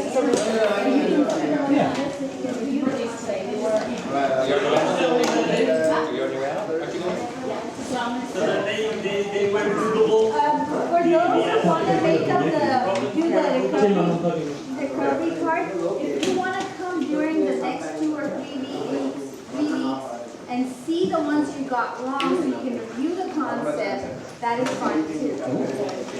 Can we take a picture with our You phone? won't be able to see the right answer, but at least the concept, okay, I need to kind of review the concept. Can we take a picture with our phone? Just email me, no, Can I see my no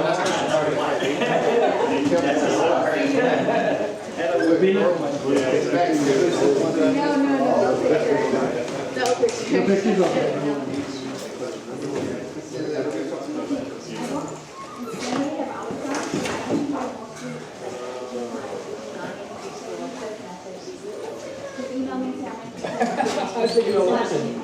I made it Oh, very cool. open it on. Oh, are you FaceTiming or no?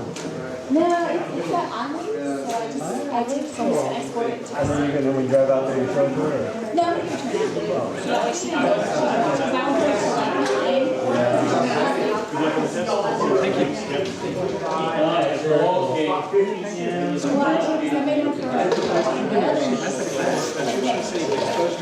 Maybe the class.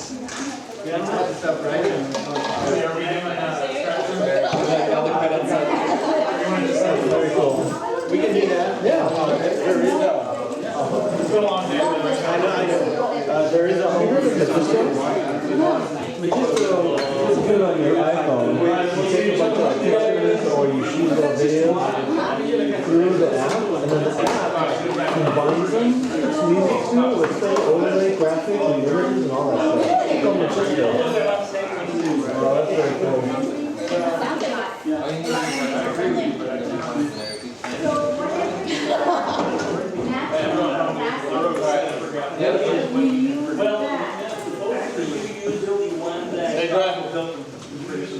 Good trip, eh? You said you went to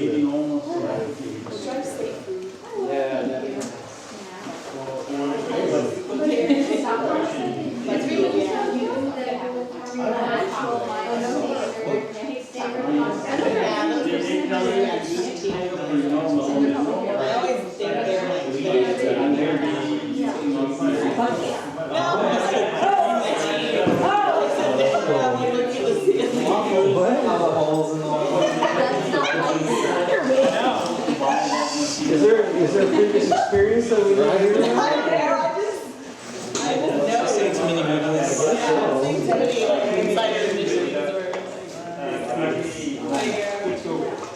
oh, so I'm thinking maybe we need to up the production that 100% so we take advantage of our fixed costs. Yeah. Right now it's like half the market for it. Anyway, that's just my one. What do y'all think about, I know these two are here all the time, but, I'm wondering if maybe like we need to go over the time concepts. Like add that one to the repertoire, yeah. Well, no, that's, no, like the new stuff. Oh. You know what I mean? Yeah. So maybe, Leonard, you're around here a lot, right? You're here all the time? Enough. Like this is your corner? Yeah, Bryce's office. What do you think, like, if maybe we start going through over the previous lectures, accounting concepts? To go over the previous? Yeah. So like this Wednesday or the next I missed the Wednesday? beginning of the conversation. What do you want, what is the end So point? the idea is to take advantage of our group sessions to go over the accounting sessions instead of like talk about Stratsim or talk about like economics. To go over the accounting. I think we need to cut back on something. Yeah, I'm okay. I Whatever we're doing, yeah, my mentality is basically starting to study for the final. For the final? Yeah. Oh, sure. So like maybe if not this Wednesday, next Wednesday. I can't do it this Wednesday anyway. I got an event this weekend, but like maybe the first. My problem is that well, like this last one, I didn't even work on until about 2 weeks before the exam. Because I just was like, oh well, later I worried about other stuff and then I had to learn it all. Yeah, so maybe we start like a cadence of accounting stuff. Yeah. Definitely, because they already assigned us homework problems. Yeah, we have that, yeah.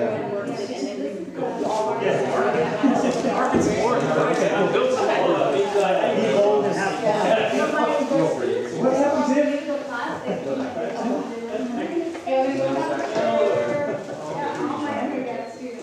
So that's what they tell me about.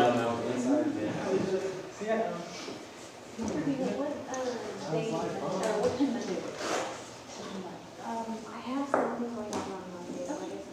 All day. I'll be after 1. After 1 would work good. Also, if you guys are coming on Thursday, then maybe during this Thursday, then during the study session, maybe we can have a half an hour when I can give It's you on guys. Tuesday. And then you just say it's Tuesday this week? Yep.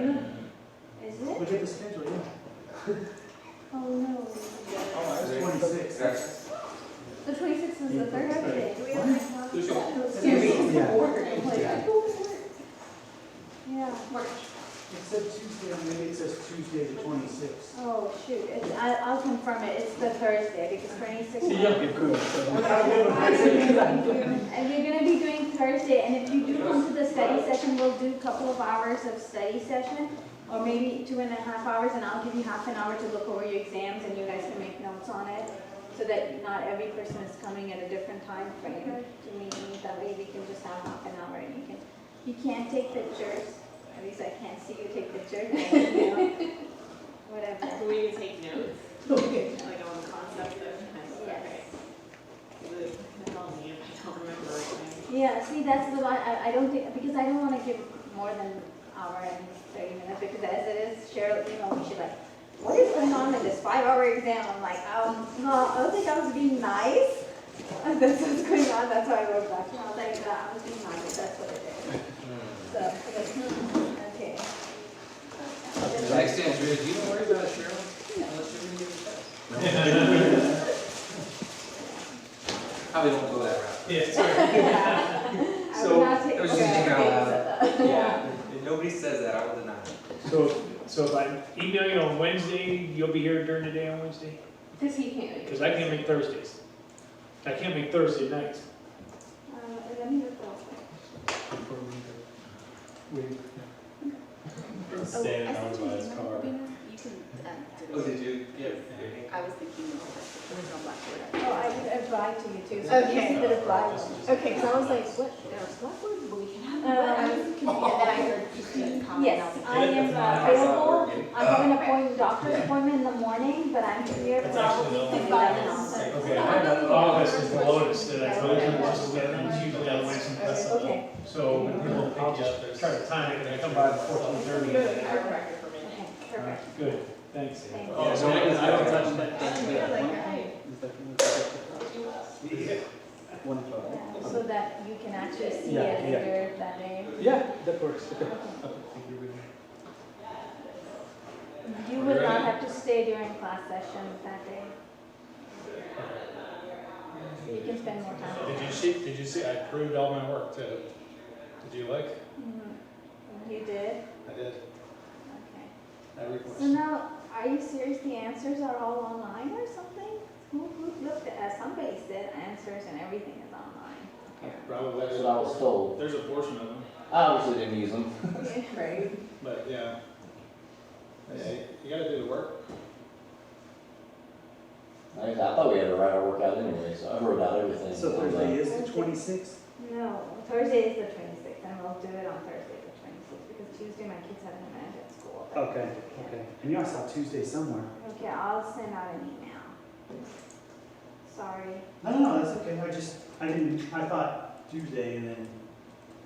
Yeah. Thank you for letting me know. I'll send out an email today. And then after that, what is the next date that it shows? Hold on a second. He covered some tough concepts today. Well, I was like, once I get behind and then the abbreviations and stuff, I'm like, and then like putting 2.5 and then 40M and, you know, then it puts like 2 more in a decimal. I'm like, okay, are those dollars, units, thousands, millions, right? And then I just shut down. I'm like, well, I'm lost. So I just have one study session set up on Uh, March, and then we don't have one until the 16th, right? Is it April 16th?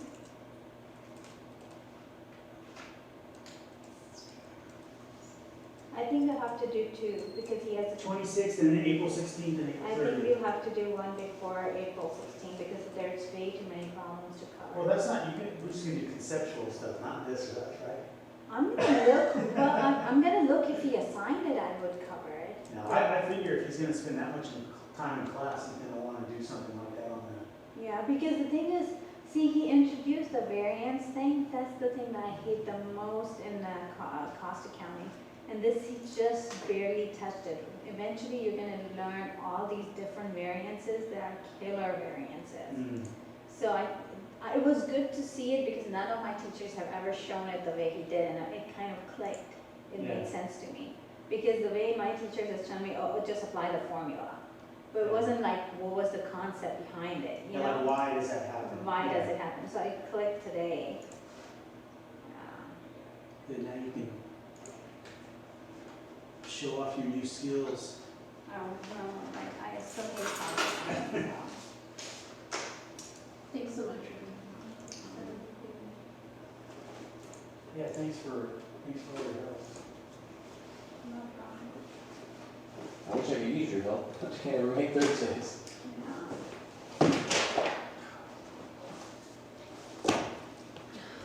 So how's the last month coming along for you guys? About just 1 month left for the arrival of new edition, right? Yeah. Your wife's pregnant? She's due in April, which, About. so it's C-section, so. Baby boo? Yeah, we've got a 3-year-old, but Oh, okay. this one was, this is number 2, and I'm pushing for 3 or 4, but we'll see what she lets me get away with. But she's due the last week of April, but since it's a C-section, we could schedule it, and first I said, let's do Friday the 24th, that'll give our family the weekend to come down and everything, and I was like, well, that's finals, and then, like, that's just terrible, so. I know the baby's gonna show up before, so we scheduled it for the 28th, which is Monday, but I'm guessing Wednesday night, Thursday night, before class, so, cause that's probably the most inconvenient time possible, but. Yeah, I'm going home to finish the nursery tonight, and of course, she's out of town while I've got class weekend again, so. Busy. I'm telling you, the end of this semester is gonna be murder. Yeah. It almost killed us last semester going back to back. You know, we had, Semester? no, the end of this semester. End of the semester. We have 3 classes, and it's, the workload is the same every, you know, for the, and then, And not only you the just work- have 1 week to learn and then 1 week, just 1 week gap between the final, which is. and then we have projects due out the beginning. Yeah, we have the Fed Challenge in economics, which is 30% of our grade.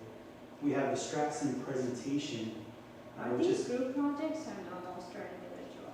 the Fed Challenge is a group project, which is a challenge in itself, you know?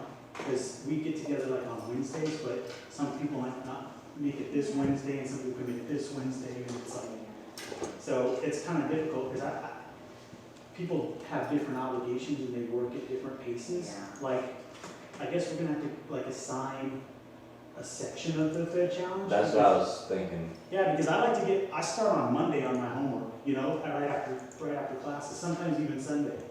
And, you know, so I'm usually like to be done by Tuesday the week before class, typically. So that's the part of the coordination that's a little bit difficult, but. Yeah, it is, I mean, it is not easy having, like, working full-time and attending this program, even though it meets every 2 weeks, the load is as if you were taking a normal MBA program. Yeah, that's the thing, is it's not just, you just, okay, I went to class today and don't have to do anything until next class, you know? And in our economics reading, we had like 4 chapters assigned to us the last 2 times. Long chapters. I mean, they're pretty long, you know? And the only thing is Keith doesn't, he touches, like, just scratches the surface on the subjects. And then, but if you're okay with what he teaches in class and you pay attention in class, grade-wise, you should be okay. So this testing is more towards his. Yeah, he doesn't like to do exams, so he gave us a midterm, but we don't have any other tests. We have a quiz every time we come to class on the previous lecture. But he gives us an opportunity to ask questions, like, oh, hey, what did you mean by this? And he'll go over it. And then he'll pass out like a 5-question multiple choice exam, or quiz. And those accumulate to like 20% of our grades. But I think he has to have like at least 1 test or something, 1 sort of exam. And he does that, our final will be that Fed challenge that we're doing. Yeah, see, with ATM, even if we give a curve of 10 points to everybody, and I said, it's not gonna help the people who actually need help. I mean, it's not. Because he was like, let's not do this. I was like, no, because if people did bad, then there's, the maximum they'll make is 10 extra points, and it's not gonna help them anymore. So it'll be half. If you get 100 on the deal, it'll be half of the grade. So you can like, yeah, if you miss 50 points, you can earn up to 25 points, yeah. That's pretty fair. So, yeah. Let's see how it goes. See y'all. Bye. See you, man. You guys walking out, or are you just sticking around? I'm walking out. I'm just planning out the next couple of weeks. I don't know what's ahead, so go ahead, no, we don't need, I have a little bit longer to look at. Waiting on me, to make sure I get to my truck safely. That's right. Who wants to hold your hand? Wait for me, Tim. I'm gonna use the restroom. Yes, sir. But actually, okay, so in marketing, next class, we're covering chapter 10 and 11, right? Yeah. So what- Did you miss that too? Well, yes. because I was wondering if you must have missed that. I read the case for the Razor and the Chateau and didn't read the Coca-Cola case. Because I completely forgot that you switched it. See, I actually forgot until Wednesday in our group. I forgot that, or we misread the email that said class was flip-flop for the weekend. We thought it was this weekend, and Kenny was planning on doing it, turning this paper in today, not yesterday. And then Christine was like, "No, that's in May." And I was like, "No, it's this weekend." And Oh my gosh. she pulled out, yeah, Kenny and I were both wrong. And I was like, "I wonder how many people missed that." And I guess nobody, just me and Kenny. But I was like, yeah, I'm glad you said something because I thought of the last minute. I was like, great, I got an extra day to do this paper. And that's not the case. Have a good one. We'll see you.